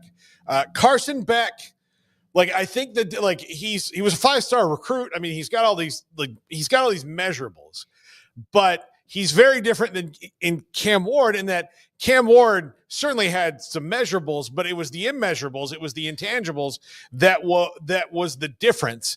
And I wonder if Miami can overcome whatever shortcomings they have on offense, because Carson Beck is essentially a robot quarterback and Cam Ward is a wizard. Yeah, and that's a completely valid point. That's something like I definitely thought about. I actually asked Ward a question, not Ward. I asked Beck a question specifically about, you know, how he's feeling in the offense, all that stuff, talking about limiting turnovers. I think he got like a little offended actually, because he was like, we don't talk about limiting turnovers. You know, I'm going to be me. I'm going to not try to be Superman or something like that. That one was circulating around Twitter a little bit. But the other thing is, yeah, Corey Heatherman, the former Minnesota defensive coordinator. He's the guy they're bringing in. So you're talking about the defensive improvement, the want for that. A lot of their players were talking about how there's been a lot more of a focus and an emphasis on intentionally, you know, emphasizing defense and playing tougher and playing more physical and trying to reflect the physical play and style of play they have on the offensive side of the football on the other side, because that's been the Achilles heel. That's when they've been bad.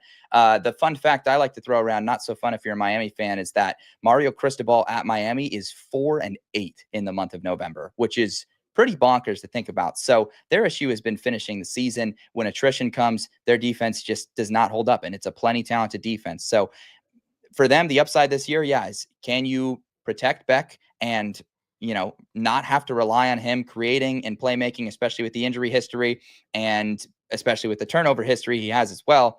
And then can that defense make that big step? Year one, Corey Heatherman. I'm a little bit lower Miami because I think those types of defensive overhauls, even if you got the right guy in there and Corey Heatherman is the right guy, think it takes a year or two. I think we saw that with USC this last year. Like, I think DeAnton Lynn and that defense is going to make a big step this year. Last year was year one. It was a rocky transition. We've seen that time and time again. Sometimes it clicks in year one, but it takes a very rare, very special case for that to happen. Tyler, always love talking to you. Let's get you on regularly during the season when we can talk about the actual games and not theoretical ones. Absolutely. Absolutely. I'm done with hypotheticals. I'm ready for the season. Yeah, let's go. Let's kick this thing off. Tyler Budge at CF_Budge on Twitter. You can find the link to get the digital preview or order a hard copy if you're old school and don't like the words on the screen. Either way, you can do that. Tyler does a great job. He's also on YouTube, so go subscribe to his channel there. Tyler, thanks a lot. We'll talk to you again soon. Absolutely. Thanks for having me. Tyler Budge with us here. Next up, Aaron Torres, Fox Sports Radio and the Aaron Torres podcast. We'll talk all things college football with him as well. This is 365 Sports. Automatic Chef is your local vending, office coffee, and micro market provider, delivering outstanding service to break rooms all over Central Texas for over 50 years. Automatic Chef brings the best products to your location at the best prices. With hundreds of choices in fresh food, coffee, snacks, and drinks, let Automatic Chef tailor a break room solution to your needs. Make break time great again with Automatic Chef. Automatic Chef Canteen, 6900 Imperial Drive in Waco, or online at automaticchef.com.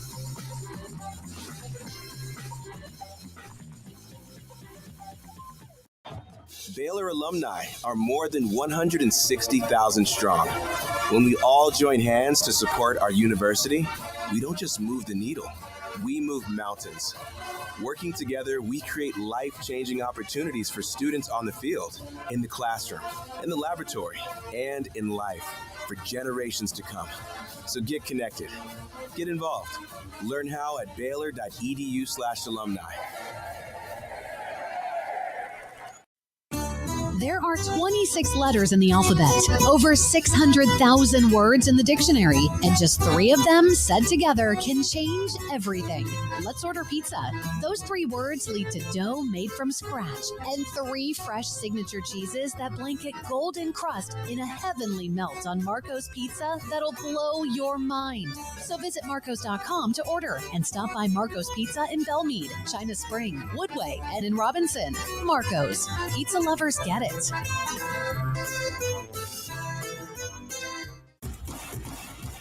Penny Clinic Men's Healthcare in Woodway is now proud to offer you men an exceptional weight management body sculpting product called semaglutide, also known as Ozempic or Wegovy. Semaglutide is an FDA-approved weight management medication. Once-a-week injections of this powerful medication offers an average body fat weight loss of 20% within the first year of treatment. In addition to body sculpting, semaglutide also normalizes blood sugars and has the clinical research proof of reducing blood pressure, cholesterol, stroke, and heart attack risk. If you're like most men and you have stubborn fat that will just not respond to typical diets and exercise, then help is finally here. Semaglutide, affordable, highly effective. Google search Penny Clinic Waco and reach out to the Penny Clinic team today for a free consultation with Dr. Petty to see if semaglutide is right for you. Go to pennycliniclowt.com.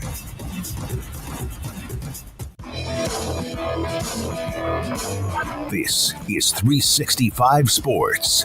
Enjoying the show? Hit the like button and subscribe. Welcome back. Paul Catalina, Craig Smoak, and Aaron Torres. Fox Sports Radio, and of course he has the Aaron Torres podcast and website and everything. Aaron, you have a lot of stuff going on. That's why I always like talking to you when we get a chance to, because you're a busy guy. You're one of my favorite people to listen to, read, talk to about college football. It's talking season now, and everybody's kind of zeroed in on the differences between the Big Ten and the rest of the world in the playoff. What is your stance on that, and where do you think that they should go? Are you an AQ guy, or are you a 5-11 guy? Well, I'm a 5. Well, you know what I am? I'm a 5-7 guy. Yeah. I don't think we should be expanding this thing at all. I was never somebody that felt that we needed to expand past 4, because to me, the more you expand, the more you take away from the greatest regular season in American sports. And people can say, oh, that's not true. I just go back to the fact that Ohio State was a 21.5-point home favorite against their biggest rival. They lost to them, and it meant absolutely nothing in the broader perspective of the season. So I am not in favor of further expansion. I'll give credit to folks in the media because I think we got it kind of shoved down our throats, and it kind of felt like it was an inevitability. And I think we all, and I include myself like in that group, we all talked about this thing like it was going to end up at 16. And I still think it does. But what I would say is now that it seems that there is an impact. I think there's a lot of people I've seen, Danny Cannell speak out about this. I've seen Nicole Auerbach speak out about this and basically say, hey, if there's not good thought behind this and logic and reasoning, there's no reason we should go beyond 12 at this point. So I don't know what's actually going to happen, but if you tell me my preferred model is 4 AQs and that's it, and if we don't get that, then it is 5 conference champions plus 7 automatic bids, which is obviously what we have right now. Yeah, it's been drilled down upon so much, and it's kind of taken over the conversation a little bit. So, and I keep hearing the Big Ten like try to explain their way out of it. And Stuart Mandel in his column today said they kind of all sound the same. It's kind of robotic, but it doesn't really like there's too many questions you ask about it when you're like, but what about this? And like, well, no, it preserves the regular season. Well, it sounds like they only want to preserve the regular season if the regular season can't hurt them. Yeah. And, I'll be honest with the, whatever it is, 4-4-2-2-1 model. Here's the part that I don't understand. So, and I wasn't at Big Ten Media Day. I would have loved to ask Tony Petitti this question, but, they're trying to shove down this idea of play-in, play-off games, right? So 3 versus 6, 4 versus 5. I know your audience is, smart enough where I don't have to explain that, but like they're shoving this down, and I think one, it's a little confusing, which is why I kind of referenced the audience. I'm sure you guys have talked about it. But 2, here's the other thing: a 4-4-2-2-1 model, that's 13 bids, which means there's still 3 at larges. So it's like even in that scenario, it's like. So I'm the third best team in the Big Ten, and I lose to the 6th seed.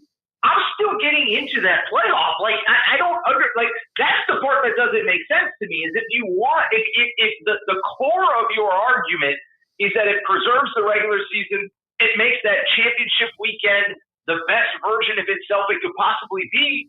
It actually doesn't, because you still have at-large bids that can be received by teams that lose that weekend. So to get back to the 16-team model, I am not in favor at all of 4-2-2-1-1 or whatever the number is. Whatever you can't even say the numbers off the top of your head. It's too convoluted and confusing.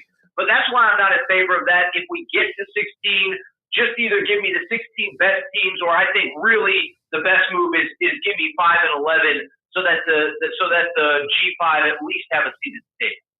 Aaron, along those lines, I know you also cover college basketball. The idea to further expand March Madness has been tabled for now, although it will be revisited because, hey, there's money to be made, right? But what were your thoughts when it was brought up and it's been discussed about trying to open up March Madness even further? Yeah, I'm even more passionate about not expanding March Madness as I am the college football playoff. One, I think the point that you guys bring up, I agree with, is I think yesterday's kind of leak from Ross Dellinger, all it said was that college basketball tournament expansion has been put on the back burner for next season, which means they could still announce today, tomorrow, Monday, that, hey, come 2027, you're getting 76 teams whether you like it or not. And so that was the thing that actually stood out to me, was that it felt to me like they're letting the public think that they're getting a win so that they can then, hand out the L that nobody in the public wants. But as far as the expansion itself, I think it's an embarrassment. And the thing that I've said consistently about it is really 2 things. Is one, this is the best postseason event that we have. I just referenced that college football, I still think probably has the best regular season outside of the NFL. But as much as I love college basketball, I'll readily admit that I'm one of the few people that watches regular season games. And with college, and I think that's a problem with college basketball. You're only going to water down the sport more. And I think what's funny about the college basketball debate going on with college football at the same time is that basically, I think that I still think, even if I personally disagree with expanding past 12, I think there are people that are in favor of it. I think there's schools that sit there and say, even at 12, it's going to be tough for us. 16 would be a lot better for my particular school.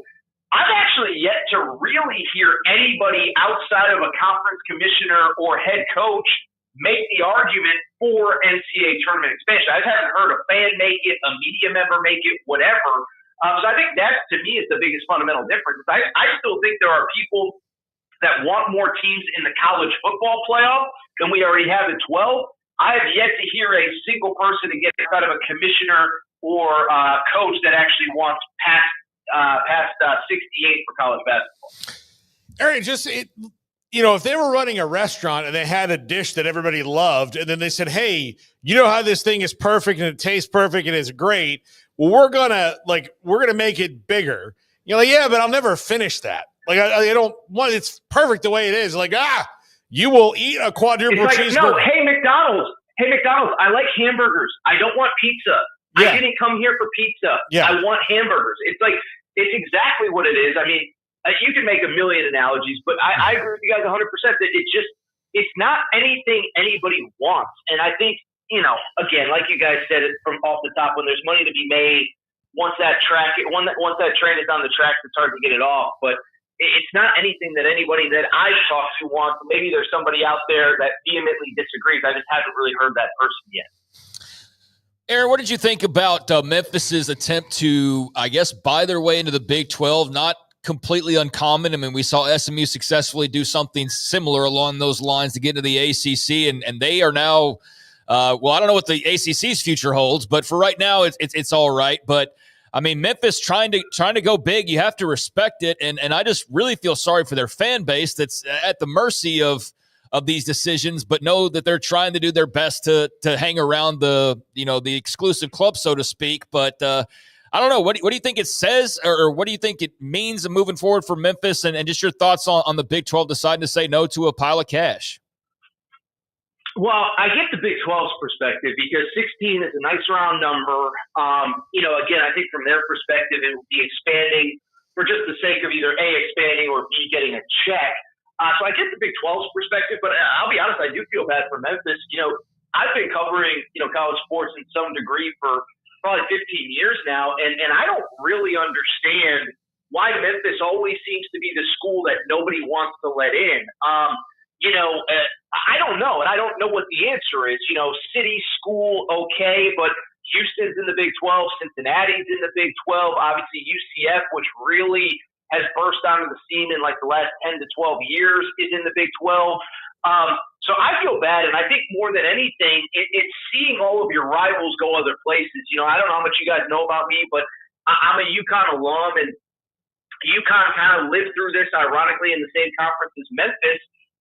When the Big East went basketball only, UConn ends up in this weird conference that nobody wants to be in. There's no rivals, and I think UConn smartly I hate to say this, I hope Jim Moore isn't listening, but they kind of sacrificed their football program to save both their basketball programs. And I don't think Memphis is in that exact spot because obviously their football team has been very successful at the Group of 5 level. But yeah, I just feel bad because it feels like a power conference fan base that's stuck in a G5 league in both football and basketball. And so I don't know what the answer is for them. Obviously with yesterday's report, I don't know how long the ACC is even going to be around. I think it's probably going to be around another 4 or 5 years, but I don't know about beyond that. But I just feel bad because, like I said, it's a fan base that clearly is passionate about their team. They clearly have access to, the capital to compete in these leagues. But for whatever reason, they've been shunned so far. Aaron, who are some teams you were looking at to make a move this year and maybe surprise some folks? I just think really, I know you guys cover the Big 12 so well. Big 12, Big 10, SEC, I just think it's so much about the schedule. Like, everyone got so worked up about Indiana last year, and I understand Indiana uniquely because of how they've scheduled out of conference is a little bit of an outlier. But one of my big, bold takes after year one of the college football playoff, whether it's 12, whether it's 16, with these huge leagues, schedules are just going to be so imbalanced that I just don't think that we're ever going to get anything close to the best 12, 16, whatever it is, teams in the college football playoff. And so, when you guys ask me that question, I look at it and I kind of look at the schedules, right? It was Indiana last year. By the way, Texas, nobody wants to talk about Texas. They didn't play a single team. They didn't beat a single team in the regular season last year that finished in the top 25. That's just an indisputable fact. Their best win was over Texas A&M, which is 8-5. So Texas was really good. I don't want to discredit what they did, but if they had to play Florida schedule, Oklahoma schedule, I don't know that they're in the college football playoff, And so this year, I think, Texas is still in a nice spot. I actually think Georgia's schedule breaks nicely. Outside of that, outside of the SEC, I think the Big Ten, we kind of know who those teams are. I'm a little less high on Michigan. I think asking Bryce Underwood to be the guy from day one is going to be tough. And then, you guys might have better insight into the Big 12 than me because I just look at that top 4 to 5 to 6, and I don't know where you go. Maybe BYU takes a step back without Jake Retzlaff. Obviously, I don't think Colorado is going to be a 9-win team this year, but whether it's a Baylor that won 6 straight to end the regular season, Iowa State, obviously Arizona State, Texas Tech with the money that they've spent, that one feels as open to me as anybody. And like I said, if you guys got any smart bets or thoughts on that league, please let me know because it feels like it's tough to really pick out the definitive best team in that conference. Aaron, there's a reason they don't let us vote anymore. Okay. Yeah.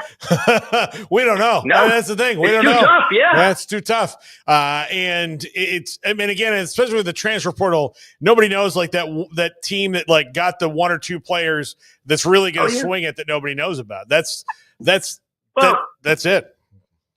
No, and I'll give you guys a quick random example. And if I go long, please just cut me off. I'm a radio guy. I talk a lot. Yeah. But I think everyone kind of, makes fun of Colorado. But, not only did they go 9-3 last year, led the Big 12 in sacks, led the Big 12 in TFL. And so I want to bring that up because that's the perfect example of they weren't great at every spot, but they were clearly good enough at wide receiver. They were clearly good enough at quarterback. And they just got some dudes on defense that I don't think any of us knew about this time of year. So I think that's the perfect example of the kind of team that can go from 4-8 to 9-5 or 9-4, excuse me. I don't know if anyone's going to go to 12, 13 wins that we don't expect or win the Big 12, but I think your guys' point about not voting because nobody knows is a fair one, especially with all the movement in the offseason.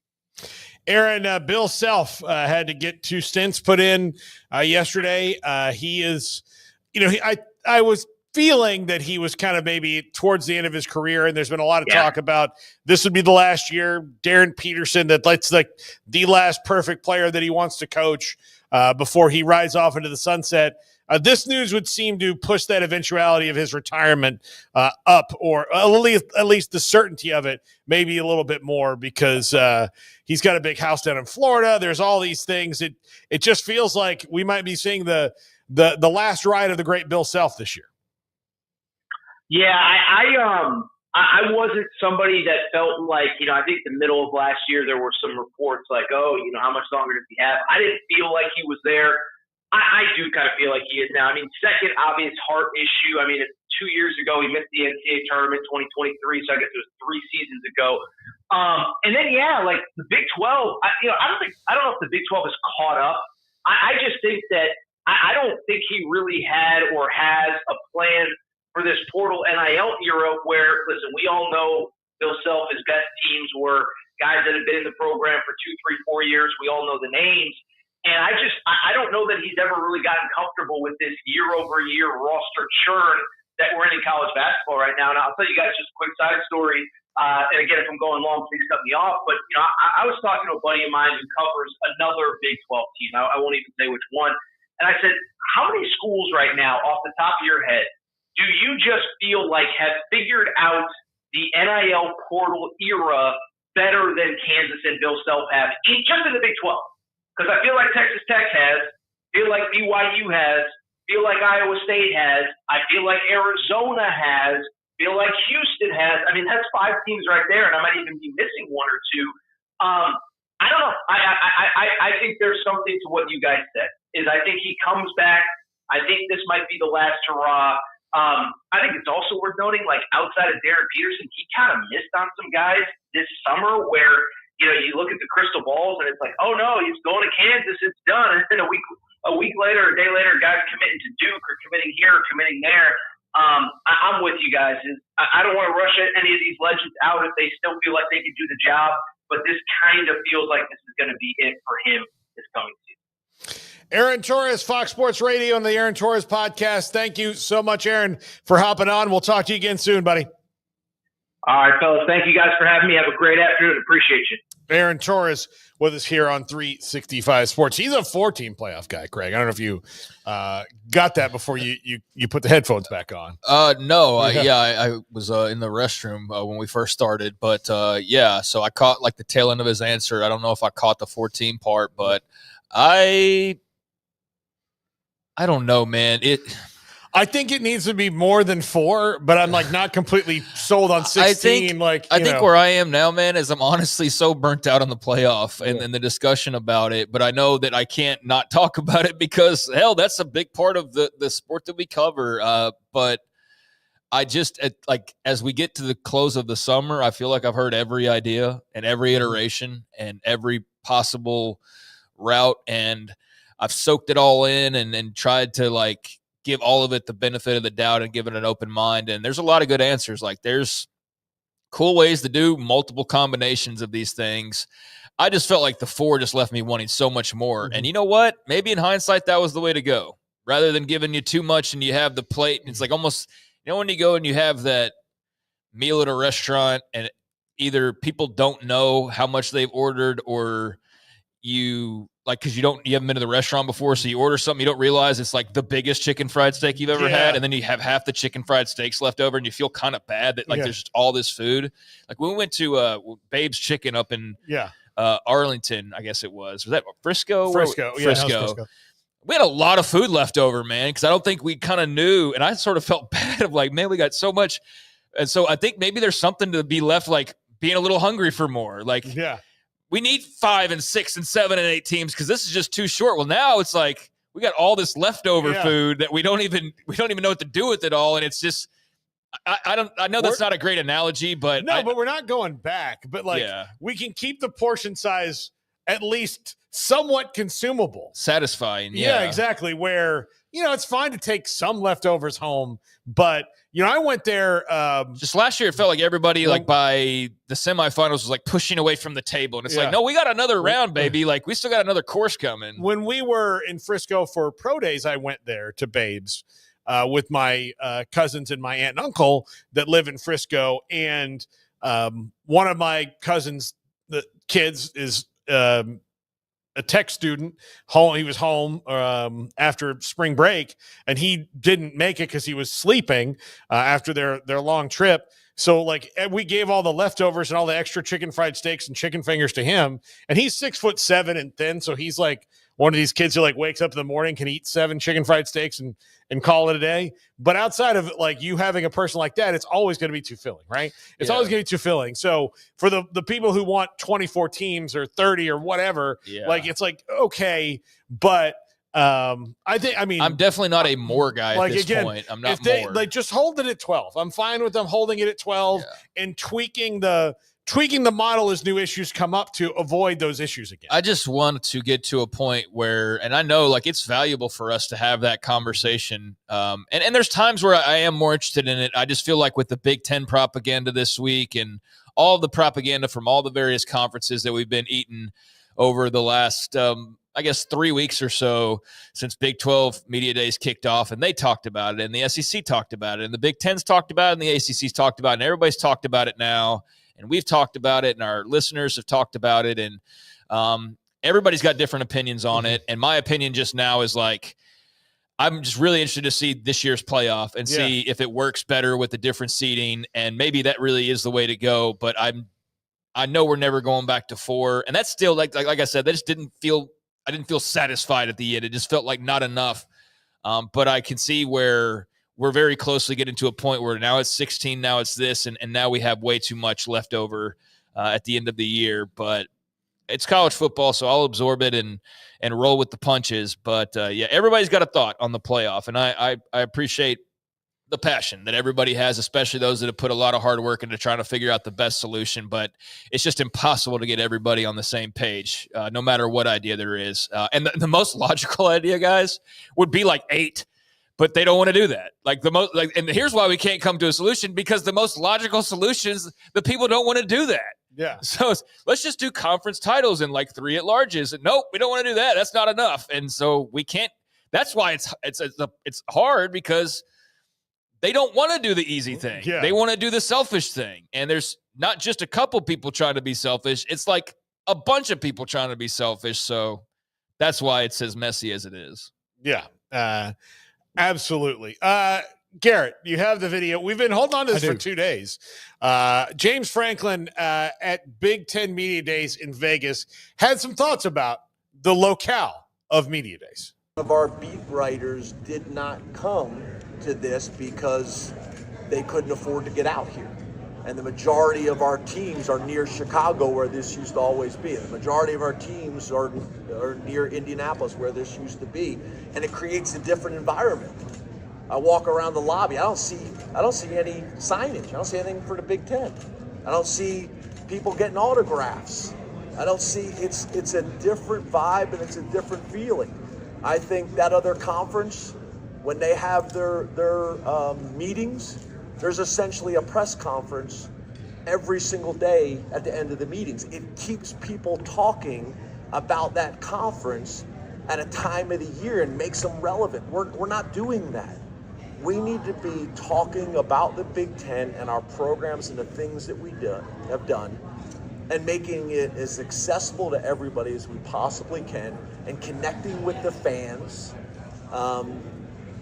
And don't misinterpret what I'm saying. I think Vegas is a special place, and I think they run events as well as anybody. But it's a different feeling. It's a different feeling. And I've been at those other places where people are putting up babies for you to autograph and stuff. It's different.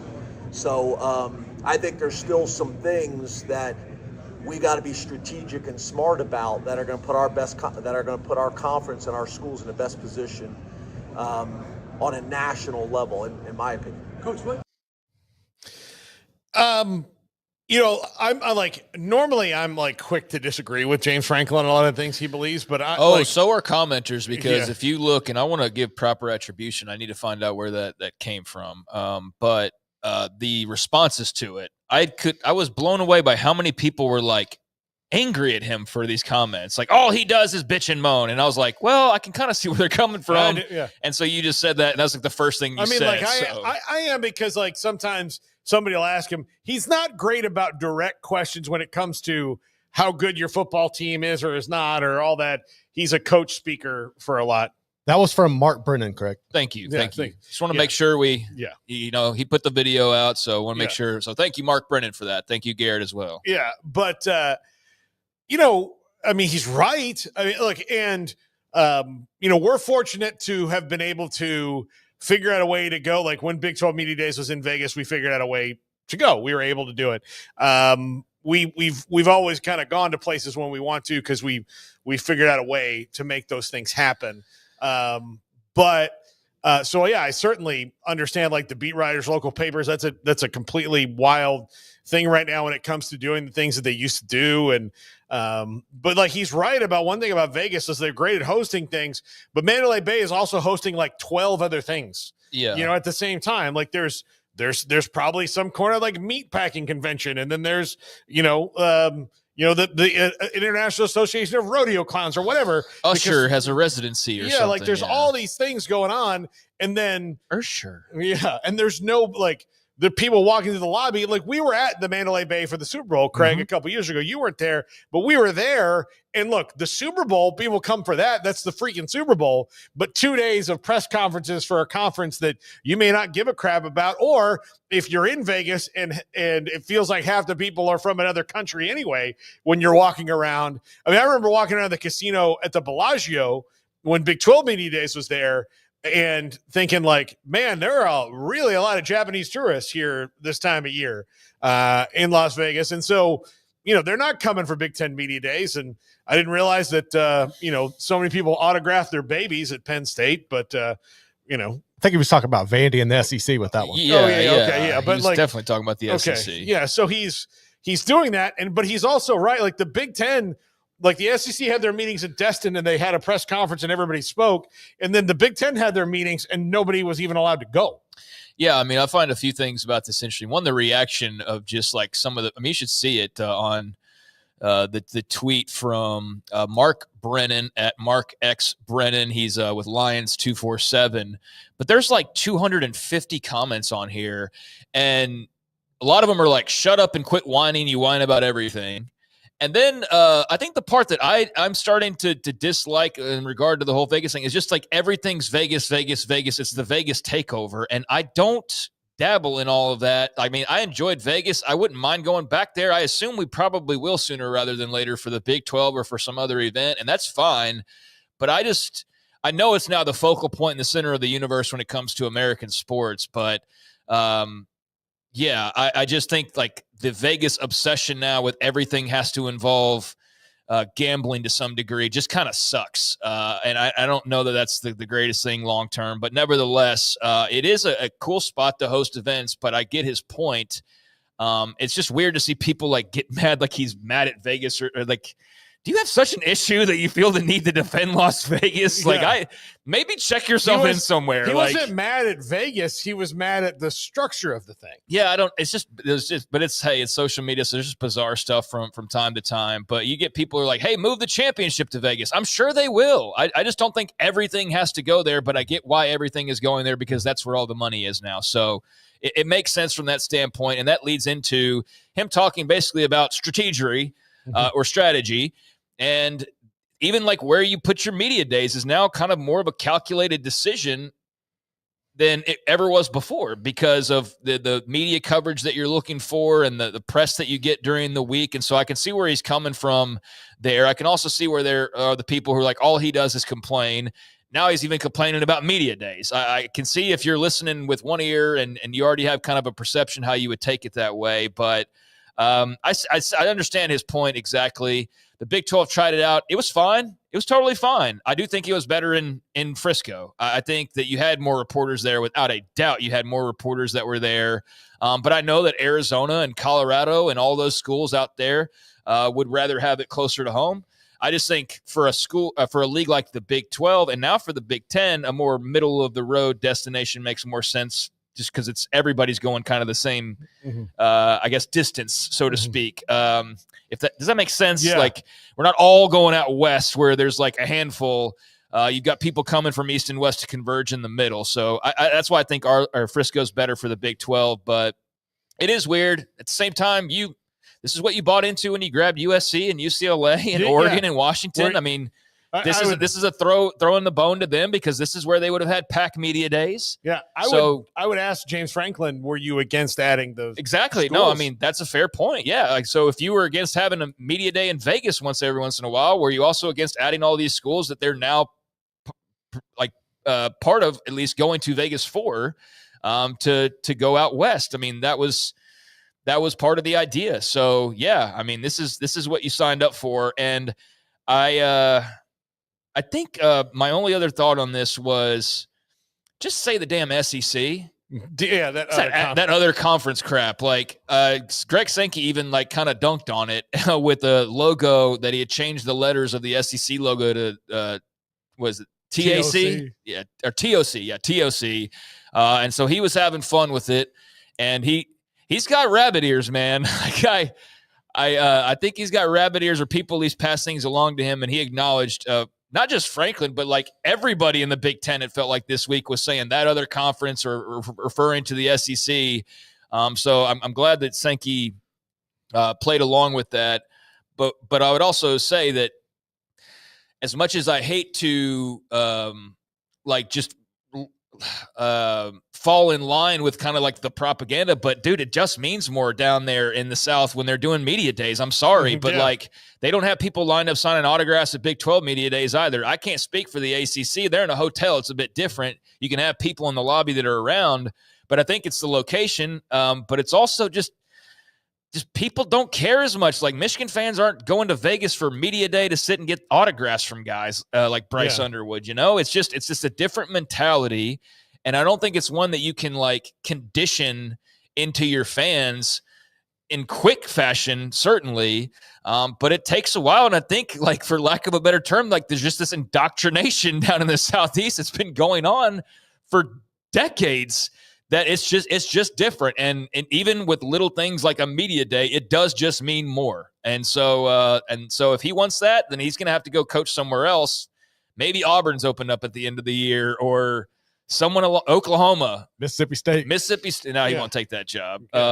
He's not going Penn State to Mississippi State, but he's not probably going to those others either. But if you want that, like, that's not going to happen at Big Ten media days unless you have that bad boy like in Columbus in a hotel there or something like that. Yeah, and we've talked about it. I fully expect it might be like 2 on, 1 off, or 1 and 1, but we'll probably be in Frisco most of the time. I would think so. But I do think that there will be times where, especially, we went to Vegas for the kind of the rollout of the West Coast. The Western teams, right? When we were there, that's kind of that, hey, the Pac-12 teams. It wasn't that's what it was. For that. Well, we never really went east for those teams, so it wouldn't surprise me to see us wind up in Orlando or something. I could see Orlando. I mean, there was a rumor going around at media days, and I don't know, like, you heard it here first though, but some little birdie told me that, did you hear a rumor about they're doing media days in New Orleans? And I was like, what?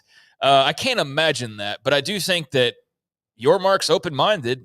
I think if he felt like they could make some money down there and it would be a good spot for people, then maybe more people would come over from Arizona or from Utah or wherever to cover it because it's in New Orleans. And that, whatever's best. I do think it was best for the media in the Big Ten to have. I want to end on a positive here. I do appreciate him going to bat for the media, though. They can't just pick up and go to Vegas and afford that, especially the smaller sites, the smaller people that are kind of paying their own way. Having to dig up sponsors. Like, I appreciate him going to bat for those folks, but that wasn't really his whole intention, clearly. So I'll give him a thumbs up there because he's keeping those people who actually cover the league on the daily in mind. But he clearly had other thoughts as well. Yeah, absolutely. When we come back, Josh Neighbors of College Countdown. We had a conversation earlier today. You will see that coming up next. In our logo and advertising, we say we are people that you can count on. What does that mean? It starts with providing a quality vehicle and quality service at a fair price. But it also means we do what we say we will do, and we treat people fairly with respect. It starts by hiring great people, good local folks who work hard with a caring attitude. Our employees are the real reason we are people that you can count on. Put us to the test and see for yourself that at Richard Carr Motors, we are people you can count on. Parenting is full of surprises. You never know what to expect. So after our son was born, I called my Texas Farm Bureau insurance agent to set up a life insurance policy in case something happened to me. Sawyer is now 2. And we'll soon have a sister. There's no one else I would trust with protecting my family. Stop by and see our agents at one of our 3 McLennan County locations. Coverage and discounts are subject to qualifications and policy terms and may vary by situation. Developed by Startup Waco, a nonprofit organization, GXG is a program designed to support the entrepreneurial development of Baylor University student athletes through NIL activations. The program helps student athletes maximize their platforms and offers a comprehensive support system for them to create and grow new businesses that not only benefit themselves, but also uplift the local economy. Fans who wish to support student athletes can donate to GXG via the GXG NIL Fund. BaylorBears.com/GXG. Contributions to support NIL activations through GXG can be made at BaylorBears.com/GXG. For more information, follow @GXG_GreenXGold on social media and visit the official website www.gxg.startupwaco.com. GXG, empowering student-athlete entrepreneurship and uplifting the local economy through NIL activations. Riverbend Liquor and Wine now has 2 locations to serve you. The original on Lakeshore Drive at North 19th Street and the brand new spot in downtown Waco at 600 Franklin Avenue. If you're looking for the best in craft beers or local Texas bourbons, then the original is the place to be. And for the latest trends and online phenomenons, head downtown to the Franklin location. Either way, you're going to get the same great variety, customer service, and speedy experience. Check out both locations on their Facebook and Instagram pages, Riverbend Liquor and Wine, Lakeshore Drive at North 19th Street, and now downtown on Franklin Avenue.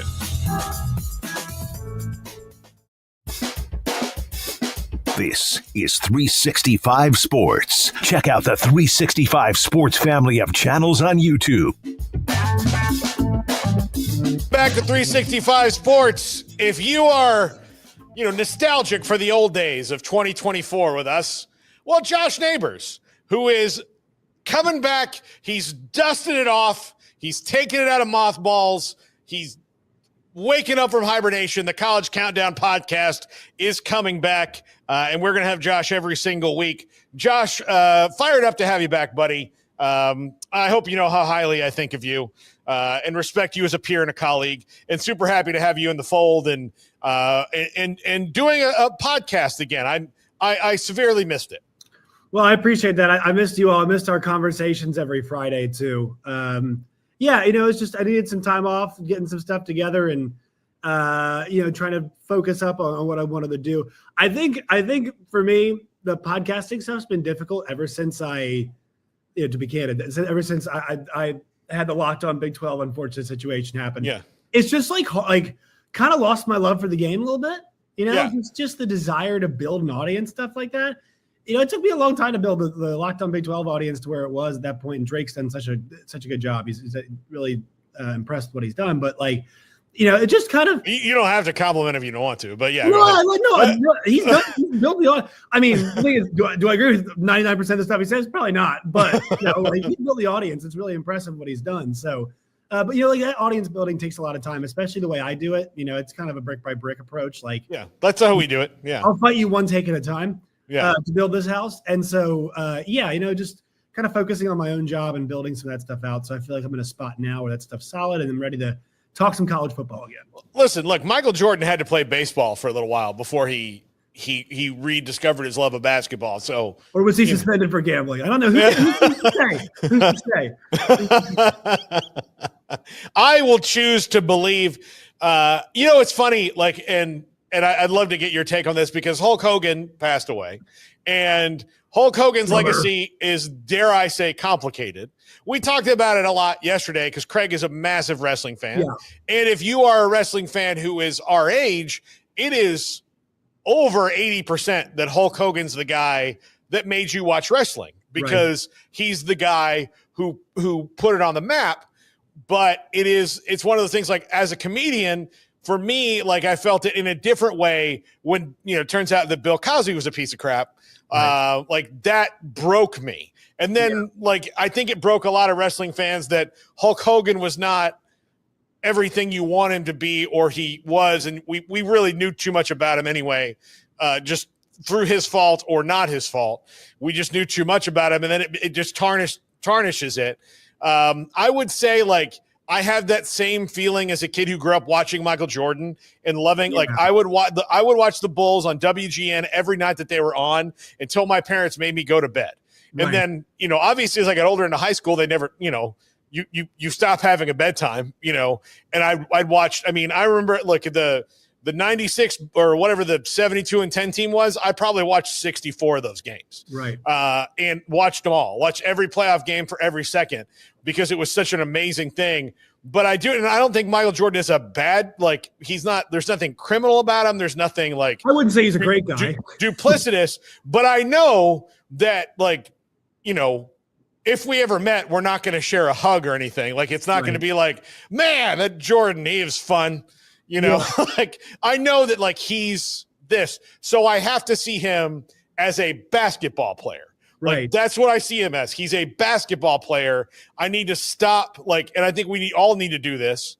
I love Tiger Woods. I don't know how nice Tiger Woods is. Tiger's actually, like, that's where I was going to like, go. I think Tiger might be a little nicer than Michael, but like, I think his is different though, because I think people saw him screw up and were like, I think people like Tiger more after his mistakes, because it's like, this guy screwed up and embarrassed himself and cheated on his wife. He's just like me. Yeah. And it kind of, and it's also his body's breaking down. He's just like me. You know what I mean? He's disappointing his kids. He's just like me. I think he's more relatable. But I think his fan group changed, like, after that. I think it broadened. Yeah, but like, there's some the women's category might have been. Yeah. Yeah. I mean, every time, like, my wife, like, when we're watching him when he was still, you know, playing regularly, and I'm rooting for Tiger, she's like, oh. And I'm like, look, he didn't cheat on me.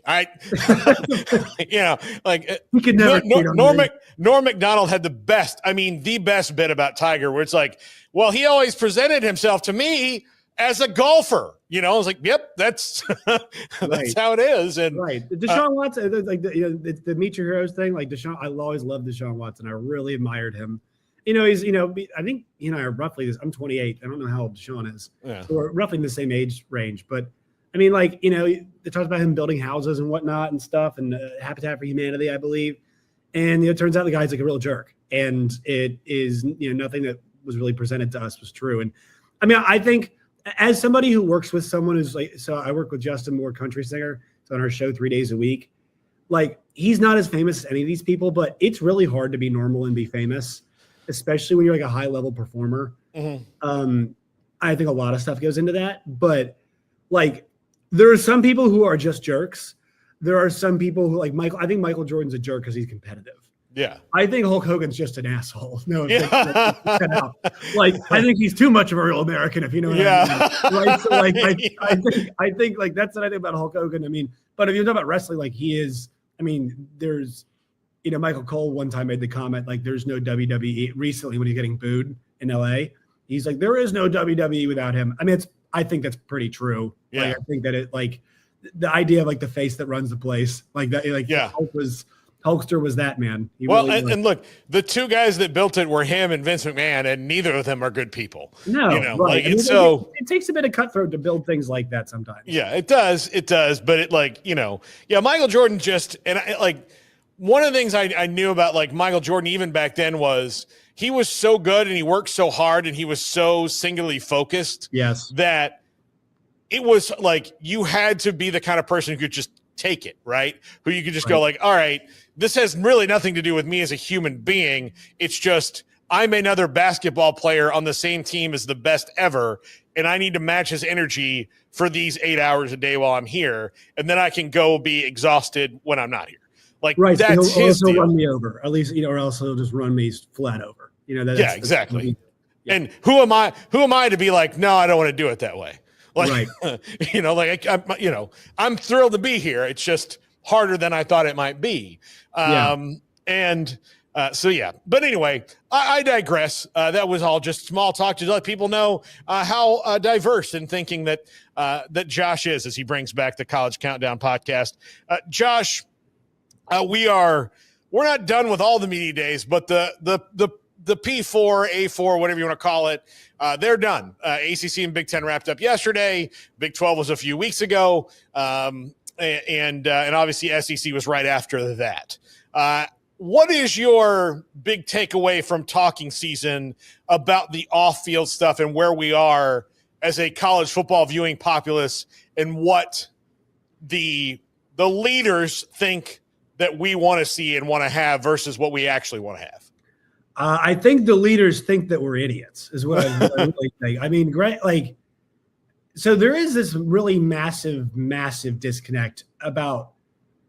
I have these conversations at bars with people all the time. By the way, Big believer in this. This might be self-belief. Paul, I really think you could drop me into any place, give me 2 months at the bars. I could run an election for you on either side of the aisle and win it. Because like you can learn, like you just talk to people and you figure out what they think and how they feel. And then if you start pressing them, like you can really start making some headway, because people are still not cool with athletes being like college athletes being paid. Like it really, really just bothers them. I think that's one of those things, a friend of mine, when they were talking about loan forgiveness, was like, I think that's bullcrap. Nobody did it for me. And I'm like, well, I mean, like there's a lot of things that past generations didn't get.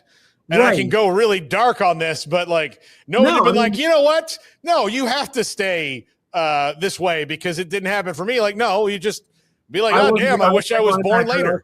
I work with a guy who played linebacker, David Basil, played at Arkansas. He's had 20 surgeries, thumping A-gap line, run-stopping linebacker. I mean, guy gave his body. I mean, he's still limps around our station now. Like, that guy gave his body, did not have anything to show for it. But guess what? Not as many games were on TV back then. So, that's just the nature of the beast. And the thing is that, we'll get text to our radio show all the time. People are like, I have worked for X amount of years, and I don't, teachers don't get paid this much. I had somebody the other night who was like, firemen and cops and soldiers. And man, like, people don't watch my mom and dad drill teeth. They're dentists. They don't do it. We have a radio show. We're on a thing here. Millions of people don't watch us. And like, guess what? The All-State Good Hands catch every single field goal kick. All right. You know why? Because 10 million people are watching and All-State wants their stuff out there. We're chucking footballs into Dr. Pepper cans at halftime of every championship game. You know why? Because 10 million people are watching you do it, and Dr. Pepper wants their stuff out there. Okay? So, like, this is the second most popular American sport. The athletes are the labor. Just because they used to play for the love of the game in your eyes does not mean they should not be paid. Brett Kavanaugh, the Kavanaugh consent, as we call it, even said it's the only billion-dollar industry in America where the labor is unpaid. Okay? Yeah. Only one. And this is the other frustrating part to me is when the powers that be, Greg Sankey, we talked to him last week, and he used terms like, we need guardrails. What are guardrails? What does that mean? Because in every sports league, there are rules. And those rules are collectively bargained between a players association and the league. And guess what you have to do to have a players association? You need to make them employees. Yeah. Like, I know it's going to make people feel gross, but I remember this game last year. The A&M, was it 3 or 4 overtimes against LSU? I forget how many it was. It was Auburn. Yeah, last year was Auburn, but yeah, last year was Auburn. Like, that game still gave me all the feels. You gonna sit here and tell me because one of the receiver, he's making money, you don't get the feels anymore? That's ridiculous. The NFL is the most popular American sport. All those guys are getting paid. I mean, this is the weird part to me is like the idea that you could pitch guardrails to us. Guardrails are rules, and rules are collectively bargained. If you keep denying that, then like we're going to keep getting individual lawsuits like Diego Pavia's, and rules are going to keep changing, and we're never going to get anywhere. Like if you're tired of stuff changing, which I think that's the sense I'm getting is like, I think people are mad, but really what they're mad about is that it feels like it's all changing too fast. People hate change. And I think the problem is that there's nobody stepping up being like, okay, time to actually work on solutions for how we can get a hold of this stuff. Who is a lot of coaches, because they're they have to. Like coaches, though, they are regimented human beings, right? Yes. They're the ones who look, at 7:00 a.m. we do this, at 10:00 we do this, at noon we do this. And we aren't late. And we do all this. And then now you have to throw this all on the other part. It's like, oh, well, now I have to budget time around everybody to negotiate contracts or to, call a 16-year-old kid and go like really in my head to like, do I have to pay this kid $400,000 to come here when he's not even grown into his body yet? I don't know how much weight I can put on him. I know he runs fast. I know he looks good. Like I'm guessing on this, like there's not a draft. And you could take all the plans of like, we interviewed Cody Campbell a couple weeks ago, and it was fascinating to talk to him. Yeah.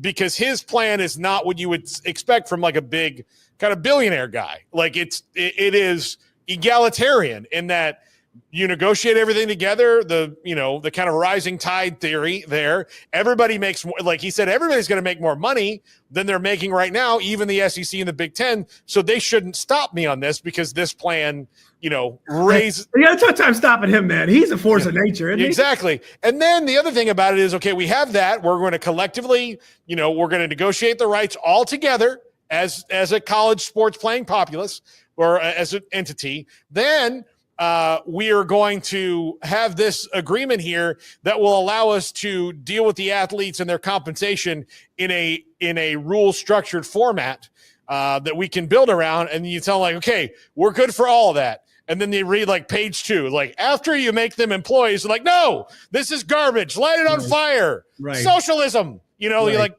stop. They won't help them. It's the Alan Arkin line from Argo where he's like, they might be aliens, but they want health and dental. Yeah, it's like they don't want that. Yeah. That's the thing, but that's the part of this is that, like, we have to, I got some pushback from one of my hosts the other day. They were like, but this is based on college campuses. Man, the library being 2 blocks from stadium doesn't have anything to do with it. Like, it's the logos. It's the logos. Like, that's what we care about, man. It's like the Texas is the Longhorns, Ohio State, is the Buckeye, the Michigan's the Big M. Like it's not the education, it's not the schools that make this stuff. Like these guys, and the other thing, Paul, I don't think we talk about enough too, that makes people uncomfortable. Like these guys are athletes. If you're a believer in God-given skill, then this is their God-given skill. And most people aren't playing football at 30, even less at 35, and there's like 3 guys who play at 40. Right. So like their stuff is flipped. For us, we'll go along in life. We'll make more money as we go along. For them, if their ability is their athleticism, and their talent, then this is their chance to make that money and cash in on it. And we have the money to give them. Just for so long, we've been in a system where it's like, we don't have to pay them. So guess what? We'll give Josh Heupel $9 million. Is anybody bidding against us? No, but who cares? Yeah. And that's the thing is like, guess what? Now it matters. Yeah. And I think some of these guys don't want to give it up. I think, though, on their coach's point, I feel like the coaches are more pissed about the portal. Like, they just want a portal schedule that works. But the problem is you're lining up the portal schedule with an academic calendar. So it's like you can't go to class, which I don't think they should. But, like, you can't fit the windows with the calendar in a way that makes sense, apparently. Yeah. That they've got to figure that out. Like, there's got to be a way for me to transfer – academically in the middle of a semester, and take summer school anyway. Like we have online classes now, especially after COVID. Like we can get it. Yeah. Like okay, maybe like you don't have the exact class that I'm taking, but you have something similar I can hop into. And if you do it early enough, like say the portal window is, February 1st, right. Like school's only been in there for 3 weeks, so you could maybe catch up. I don't know. Yeah, you could have athlete-specific classes for portal windows, so you could group athletes together in class. Like they could be like, you get offered like a few electives and a few general education classes that would allow athletes to come in, hit the right credit hours, and like they could all do it together, right? So you got tennis portal players, soccer portal players, with your baseball, your basketball, and your football, and they can all be together and take classes in a separate when that's a month later than everybody else. What I mean? Like, this is not the end of the world. Like I think we can figure that one out. But I mean, portal rules are part of what we're talking about here too with pay. Like, because everybody's like, we got some. Like, it's always like somebody's got to do something, and it's like it's not gonna be me though. Like, are you gonna do it? Like, that's the thing is who's actually gonna do this? Yeah. Like, who's gonna do any of this? Yeah. Yeah. By the way, we just had a guy like burst in here and ask a question. So if people hear that, read the damn sign. Yeah. Look, I'm telling you, adult literacy in America. What did he ask? He probably about the leasing? It was for the leasing office. Yeah. Literally says like, what we are, but and then when he walked in and saw cameras, like, I don't know how many like voyeuristic leasing offices you have around the world, but whatever. Like, there's reality shows about everything. It could have, The Complex. Yeah, on A&E. So, Josh, what teams are you buying and what teams are you selling that might be outside the norm right now nationally? It's a great question. I really hadn't thought too much about teams that I'm buying like out to the norm. Let me think. I mean, do you mean like big conferences? Like what is the norm? Do you want me to go SEC Big 10? Do you want me to go Big 12? I've been beating this drum. I'm not buying Texas Tech until they give me a defense. Yeah. Like I just don't believe defense can exist in Lubbock. I think it's not allowed to or something. I'm going to push back. I think Shield Wood's going to get something out of him. Okay. I mean, yeah. Well, but just the thing is, like, how many years? I mean, we were down there a couple of years ago, Paul. But like, how many years have we heard about the Tech kind of coming up? And I'm not saying they're not in the come up, but like, it's very clear that their big problem is defense. And I'm not saying there's not a chance yet. You're right. Shield Wood could easily do it, and they've been building towards it. I mean, personnel wise, they are. And like Ole Miss bought a defensive line last year, like that was nasty. So like, it's very possible that you can portal it, but until I see it, I need the proof, because the offense needs to make sure they maintain a pace that allows the defense to be competent. And so I think finding that balance has not been done yet. So I'm selling them until I actually see something good. Same at Big 12, Kansas. I'll buy the dip. Jalen Daniels, good to see him back again. I'll buy that every day of the week. Yeah. So I'll go on the KU side. Nationally, like the big teams, I'm still going to sell on Michigan just because I don't know how good Underwood's going to be. Really got no idea on that front. And I'll buy A&M. You know, if Marcel Reed can be like an average passer, they're going to be really tough to beat. And also love me some Mike Elko. So I'll buy some A&M. Marcel Reed's interesting because kind of like, well, here's the deal with Texas Tech. They don't need to be the doomsday defense of the Purple People Eaters. They just need to be better. They just need to like one stop more per quarter, and you're going to win all your games. Like, you're winning most of them. If Marcel Reed can throw for 210 yards a game and have a 2.5 to 1 touchdown to interception ratio and not fumble, like that's, I mean, what have you done to stop A&M? Because they're going to run the ball well. They're going to play good defense. And, again, he doesn't have to throw for 350 a game. If he does, great. Then that means probably A&M is legit. But again, if you want 215 to 225 with a 250 plus rushing yards a game and no turnovers, then they're going to be fine. Yeah. But that's the big question. Like, nobody's asking him to be Jaden Daniels, right? But if you can be like, Diet Coke, yeah. If you can, right. So if you can, I think with them, so like last year, like one of their better qualities is the fact that they rotated quarterbacks, because it was like every 3 games, teams were figuring out the quarterback that was playing. Yeah. And they would make the flip. And it was like, oh my God, they bombed Missouri. They just carpet bombed Missouri. Yeah. And it's like, here comes Marcel Reed into the game. And it was LSU where he just lights them up. LSU, yeah. Yeah. He's just like, oh my God. And they had the rotation now. It was like, all right. It was like the 3rd time through the lineup for a pitcher. It was like, they figured out his stuff. We got to go back. Flip again. And it was like, they can't hit this guy, So it was, that was interesting. I'm totally on board with that. I'm right there with you on that front. Can we buy some Oklahoma? Can we make a little investment? I'm with you. I'm a big John Mateer guy. I'm a big Ben Arbuckle guy. I'm a huge Jade Knott fan. I was bummed to not. He was hurt last year, and having to now all of a sudden watch more Cal games as an ACC guy. But look, actually, I should be glad he was injured last year, because that was Florida State's only conference win. Was Cal, but but I think Jaden Ott and John Mateer together, not to mention some of the wide receivers that they brought in, that's going to be fun. That's going to be super fun. Yeah, and I'll buy some LSU too, just because I don't like Brian Kelly. I kind of just like him more and more every day, I feel like, almost. Also, SEC Media Days, all-time performance by him. Went up there and was talking about ticket sales for the first 5 minutes. Like, brother, it doesn't matter if I'm coaching LSU. Ticket sales are going to be great. So don't save me with the 5-10 minutes filibustering about ticket sales.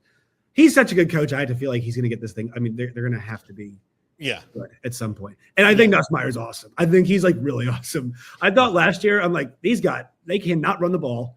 Their defense is not as good as it usually is. And this guy, it was like a Mike Leach quarterback chucking the ball 60 times a game. So Yeah, I'm gonna buy some LSU. I'll buy some A&M. I'm gonna sell some Texas Tech, and then can I just sell some? Give me a little. I'm looking really fast. I had it. Oh, Notre Dame. Yeah. No, I'm selling some Notre Dame. I don't. Are they gonna go with the Italian kid? Who are we going with? Is that who we're doing? No, he's gone. He's at Syracuse. Oh, he's at Syracuse? Yeah, CJ Carr. It's gonna be CJ Carr. CJ Carr kid. Yeah, which we have not. We've not seen any of. Yeah, it's a freshman quarterback. I was gonna say either the Italian or the freshman quarterback. Not gonna get it done for me. Look, I'll tell you right now, we're recruiting better than normal, but I'm buying Syracuse because of the Italian quarterback. Yeah, there you go. Buy it. We need more Italian quarterbacks. More Italians in general. We got to repopulate. Yeah, here's the deal. I don't know if we have to repopulate. I had a guy last week who's like, "Is your nose real?" I'm like, "What are you talking about? Is my nose real?" Like, as if I got like an implant on my nose or something like that. I was like, "Yes, it's Italian nose." He goes, "Oh, yeah." How about people being out of pocket?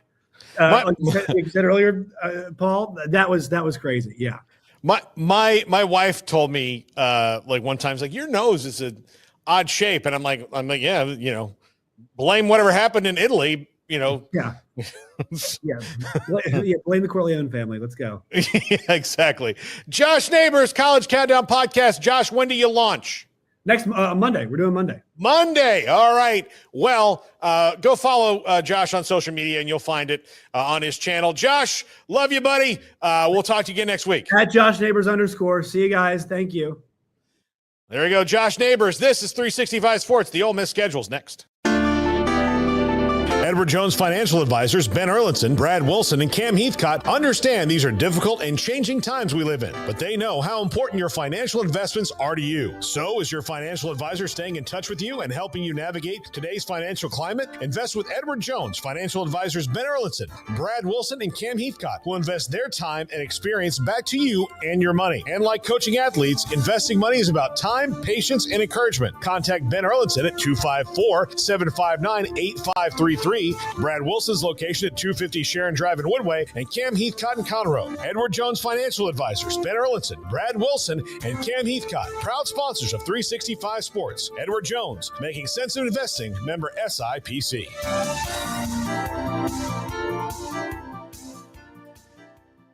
Pizza, burgers, and Bears football. There's no place around Waco that serves them all other than Bubba's 33. Come show your green and gold and enjoy some of Waco's best food and beverages while watching your favorite team, the Bears. When real Bears fans get hungry, Bubba's 33 is the #1 spot for ice-cold drinks, hand-stretched, stone-baked pizzas, and bacon-infused burgers. Join us for indoor or patio dining. Bubba's 33, Waco's restaurant and proud supporter of Baylor Bears football. Sick 'em, Bears.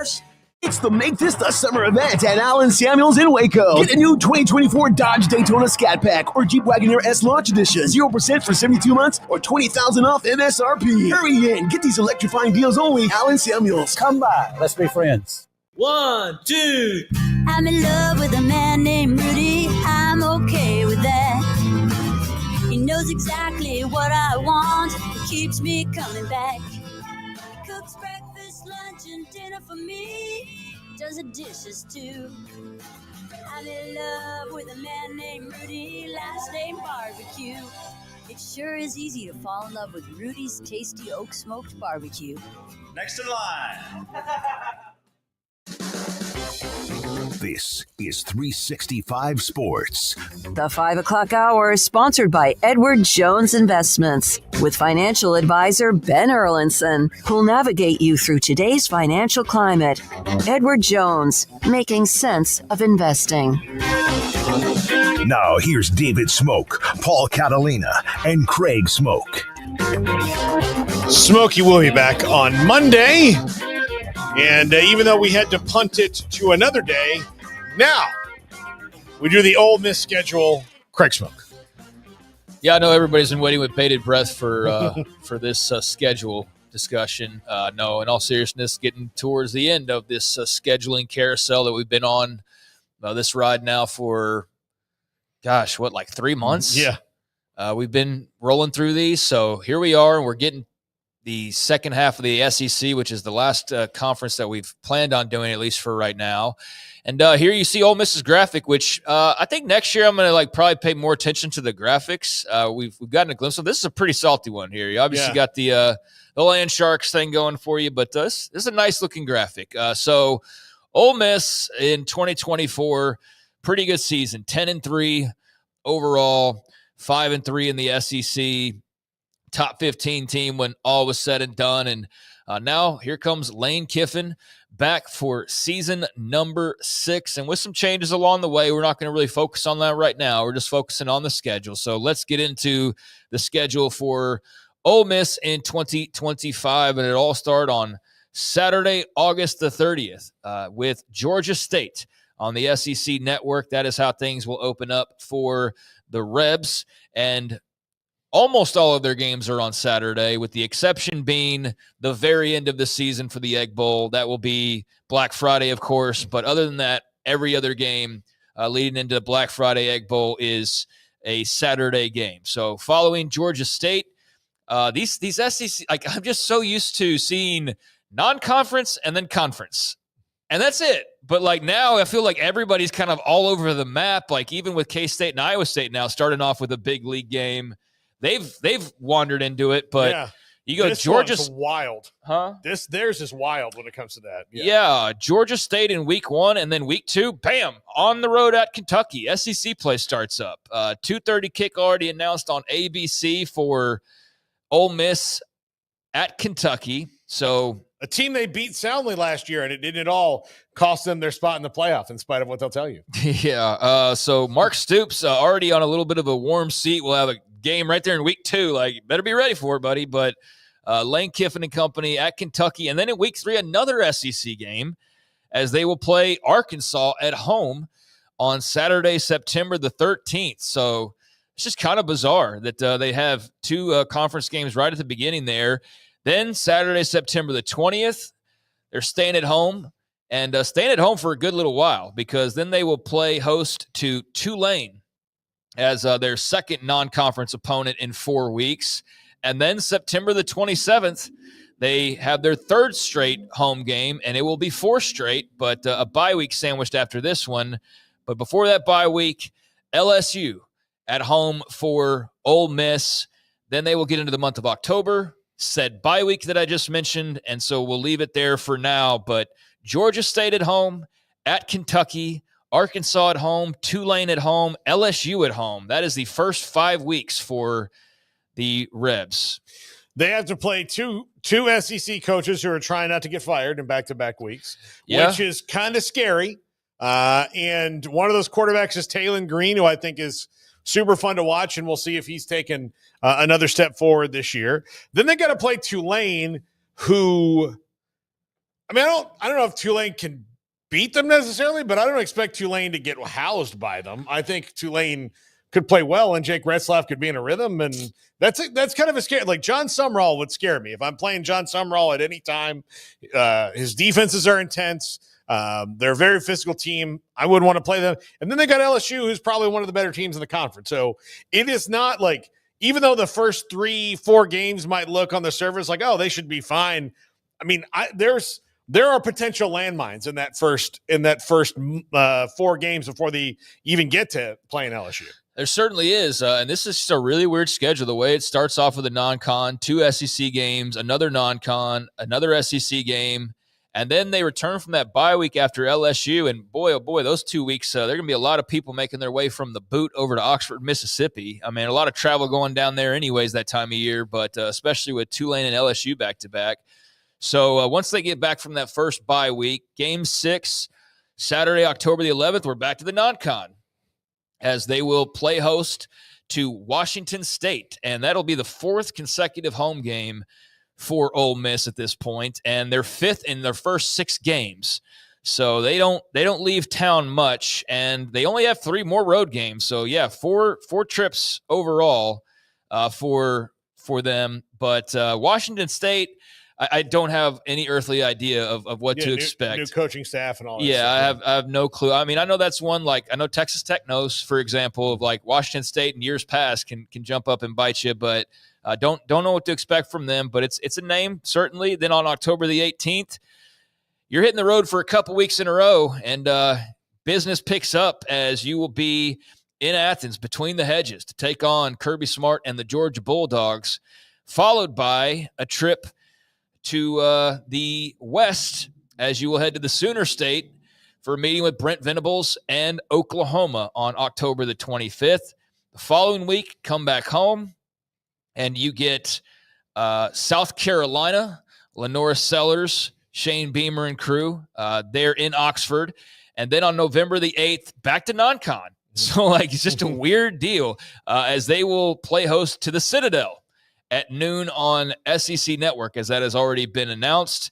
And then one more game before they get to their second bye week, and it will be at home, third consecutive home game, 8th overall for Ole Miss, as they will play host to Florida on November the 15th. So that is where things will end as far as their second stretch. One more bye week to follow, and then, of course, they return on what will be Black Friday for the annual Egg Bowl game. I'm just going to skip because there's only one game remaining after that bye week. So you jump over that second bye week, and then you have your 2 weeks to prepare for Thanksgiving and prepare for all the great sales and prepare to face Mississippi State in Starkville. So their fourth and final road trip and final regular season game. So that third stretch is pretty interesting stuff. Washington State at home, at Georgia, at Oklahoma, South Carolina at home, the Citadel at home, Florida at home, and then at Mississippi State. Yeah, you could if Ole Miss comes out like a house on fire and proves me wrong on this, that's fine. They've got a good coaching staff. That Lane Kiffin always recruits good athletes and all of that. But if you told me this team is 7-5 this year, I mean, look, LSU, Georgia, Oklahoma, South Carolina, and Florida, can all hang L's on them.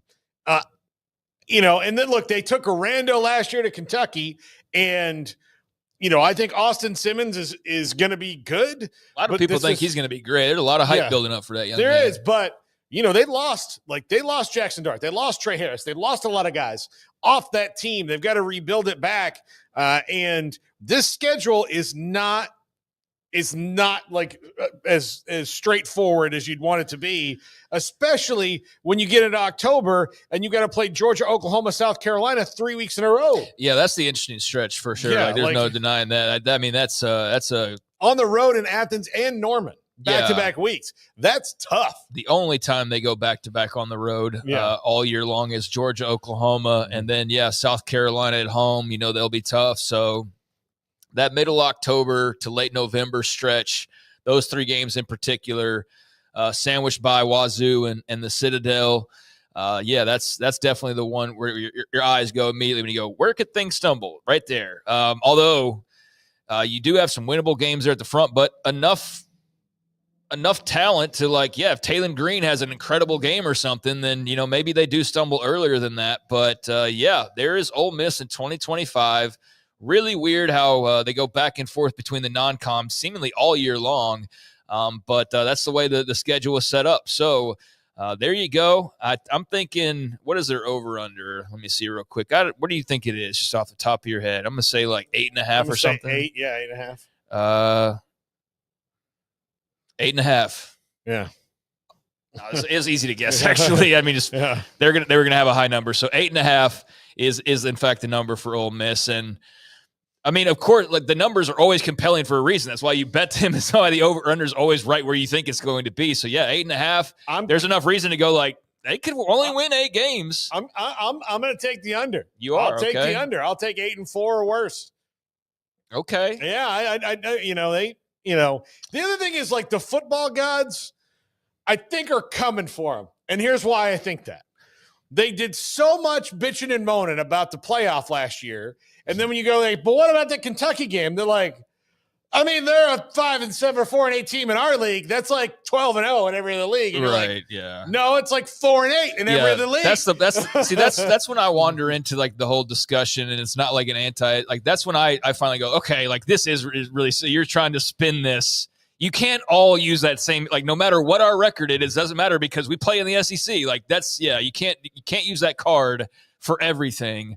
They sure as hell tried to use it last year, though. They had a compelling case like others did to some degree, but it did not matter. So here we go. Another year with Lane Kiffin, and looking to, I just had that year by year pulled up in front of me. I think it would be the third year in a row they're looking for double-digit wins.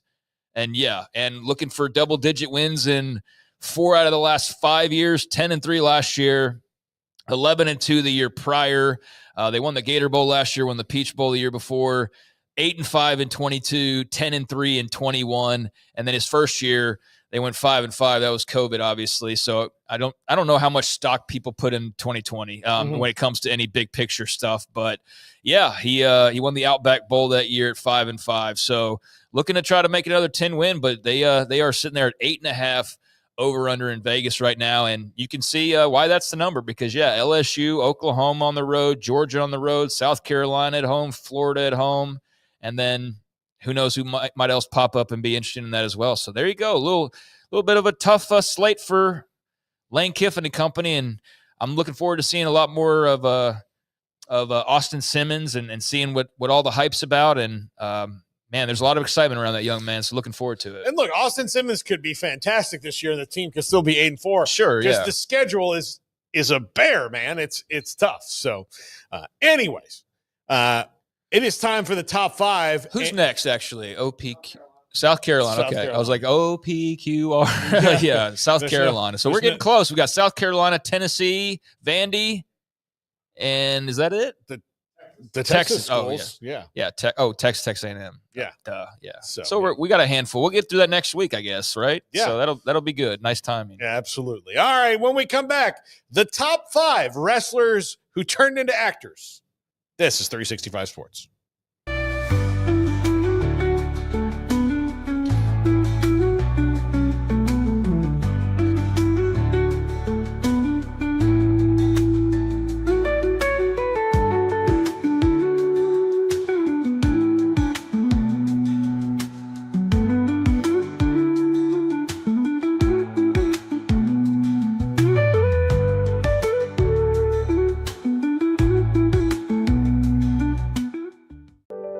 Overwhelmed by your inbox? Clean Email is here to help. Organize, clean, and manage your emails with powerful automation tools. Say goodbye to spam and clutter and enjoy a stress-free inbox. Try Clean Email today at cleanemail.com. That's CLEAN email.com. Founded in 1910, Samsonite is the world leader in durable, high-quality luggage and travel accessories. Made to the highest standards, our products won't let you down. We give you the confidence to get out there and explore. Inspired by the past, devoted to the present, and built to inspire a multi-generational future, Samsonite is here to elevate your journey. Travel with Samsonite and pack confidence every step of the way. Shop now at shop.samsonite.com. Samsonite.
This is Paul Catalina's Top 5.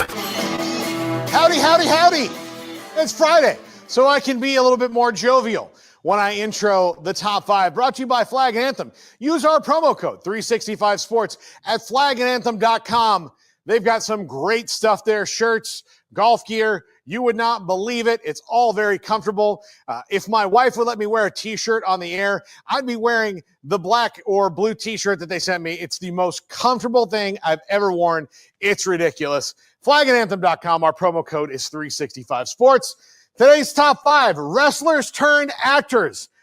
let's dive into it. This is because of the death of Hulk Hogan yesterday. It got me to thinking about who are the top 5 wrestlers turned actors. Sadly for Hulk Hogan's theatrical career, it was definitely not him. And you may have a problem with my order here, but I will explain it all in detail.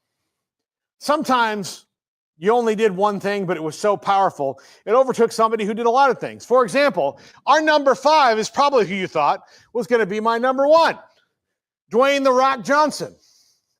But here's the deal. The Rock has done a ton of movies. The volume is the problem here. He's not bad. He's not great. He's good. And actually, when he plays against type, it's the best. But he's done some really good stuff. I would point you to the first Jumanji movie, The Rundown. Things like that are very good Rock movies. He was good early on in the Fast and Furious series if you're into those movies, which are abjectly ridiculous. But if you go in there knowing that you're just going to have fun, they're fun movies to watch. But he's done too much, and it's too much of like the same part. He's just playing The Rock, which, look, a lot of actors do. John Wayne played the same role in every movie. He played John Wayne. That's a quote from Get Shorty. The Rock did a sequel to Get Shorty called Be Cool. He was actually good in that, and the rest of the movie sucked around him.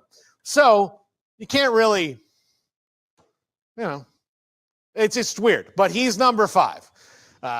If he would just if maybe Black Adam didn't happen, I'd have him higher on the list. But man, that movie was it just wasn't what it should have been. And I think he thinks that too. Number 4, Andre the Giant. Was Andre the Giant in a ton of stuff? No. But he is in an iconic role in The Princess Bride where he plays Fezzik, which is an amazing, excellent movie that people from my generation grew up on, and we all love it. And if you don't love it, you're a sociopath and you need to go see a doctor. That's a bottom line. He doesn't even exercise. Anybody want a peanut? That's him.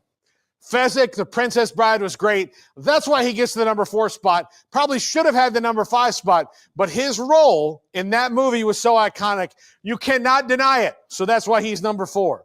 Number 3, Mr. T. He's not just Clubber Lang, everybody. He was also B.A. Baracus in the A-Team. Ba-ba-da-ba, ba-ba-ba, ba-ba-da-ba, ba-ba-ba. Yeah, we can't afford the rights, but I can hum that song, baby. That's what we're going to do.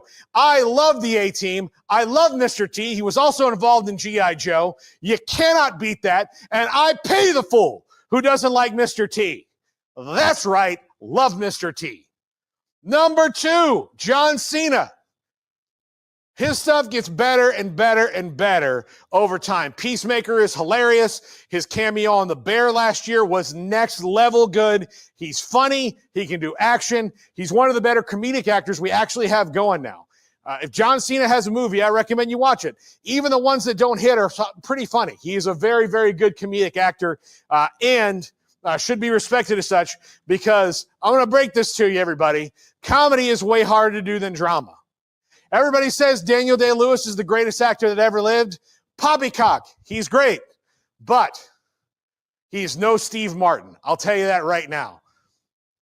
Better actor because he has to be funny all the time. And I can list 10 more just like it. You know what? I'll say this. John C. Reilly, who was also in Gangs of New York with Daniel Day-Lewis, is a better actor than Daniel Day-Lewis because Daniel Day-Lewis has never once been funny. John C. Reilly's funny all the time. There we go.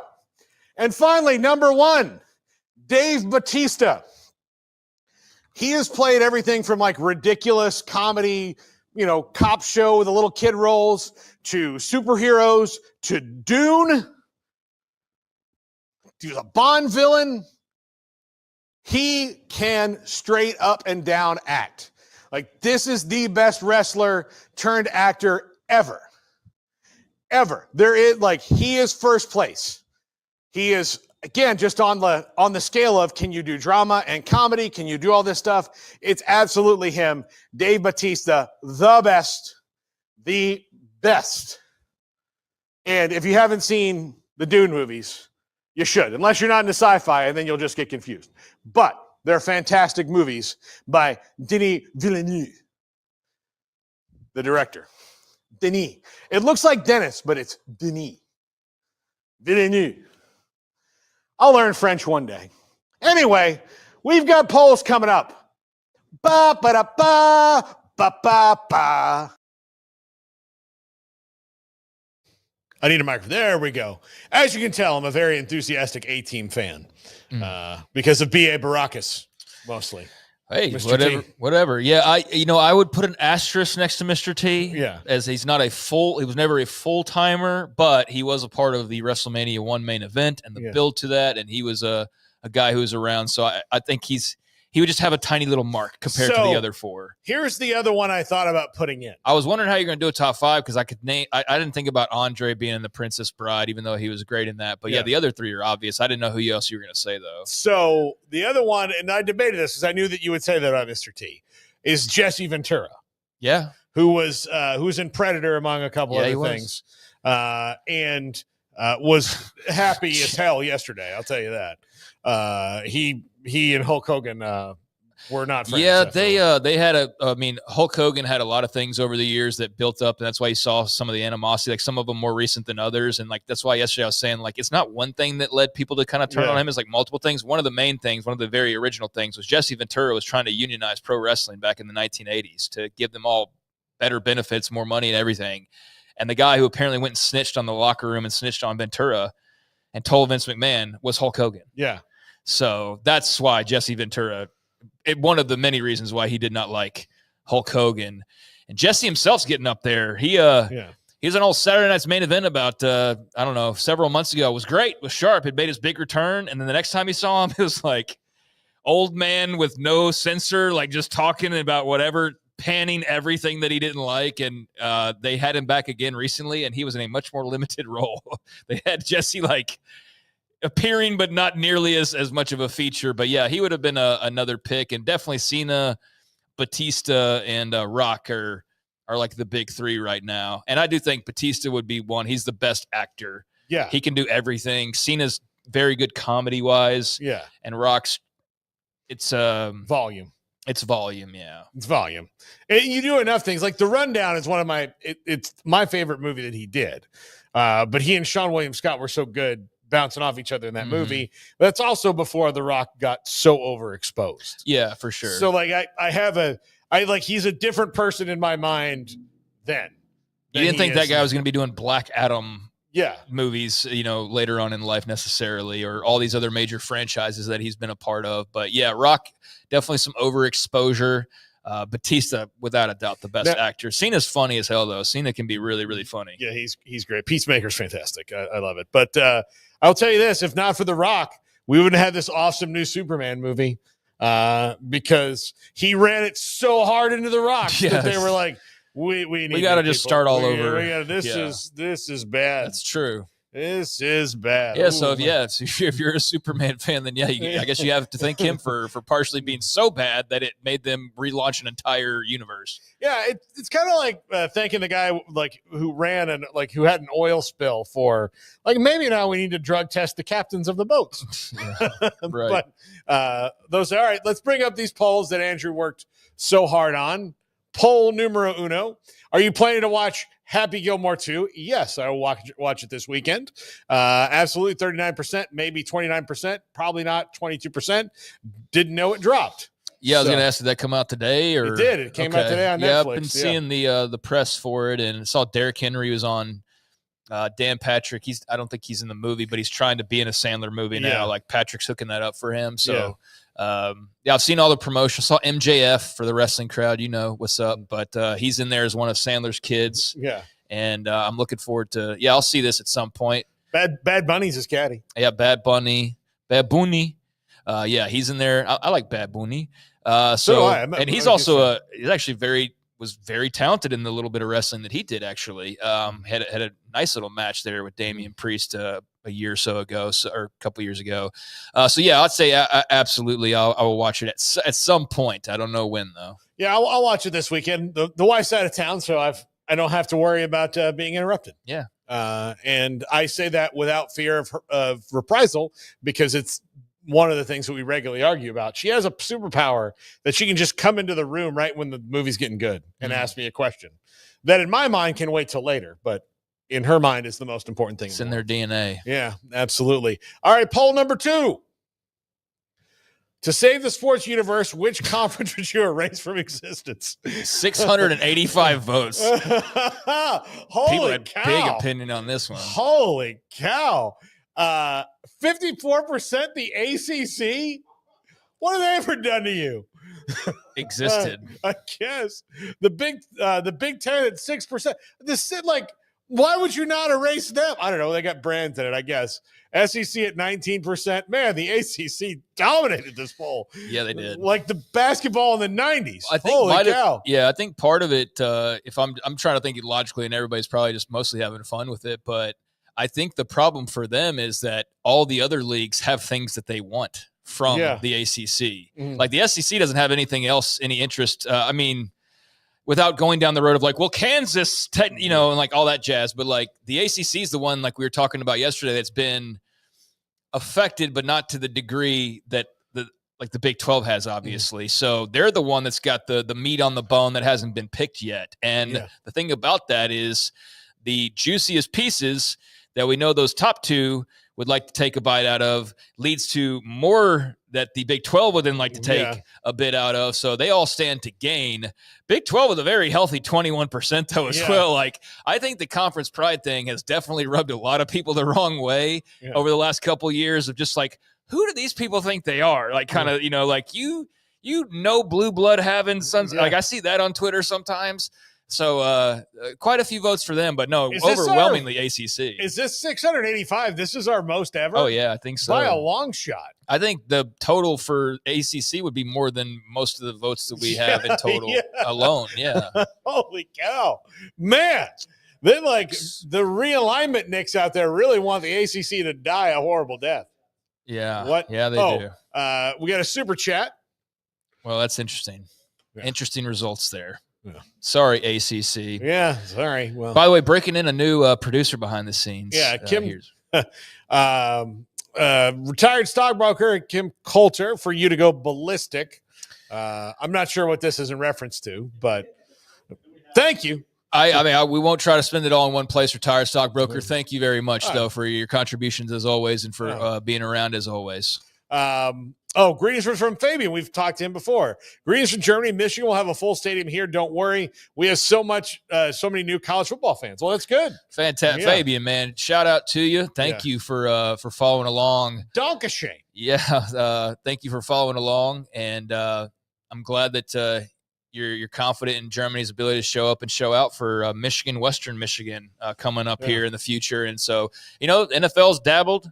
I think there's going to be just a unique interest, much like with the Ireland game of like, even if you don't even really know, like you're like, I'll go check out American college football. Like what the hell? And like, I think a brand as big as Michigan, especially will be appealing to bring some folks over as well. So I think it's an idea that not everybody loves, obviously, but I think they'll find a way to make it successful. And most importantly, lucrative for those involved. But shout out to you, Fabian, and retired stockbroker as well. Thank you very much. I think we need to do, I'm going to steal an idea from Conan O'Brien. I don't know if you've seen Craig. Conan O'Brien Must Go on HBO Max, but what he does is he has this podcast called Conan O'Brien Needs a Fan. These people come on, he interviews them, and then he just shows up at their house all over the world and does goofy stuff with them. I think we need to do that.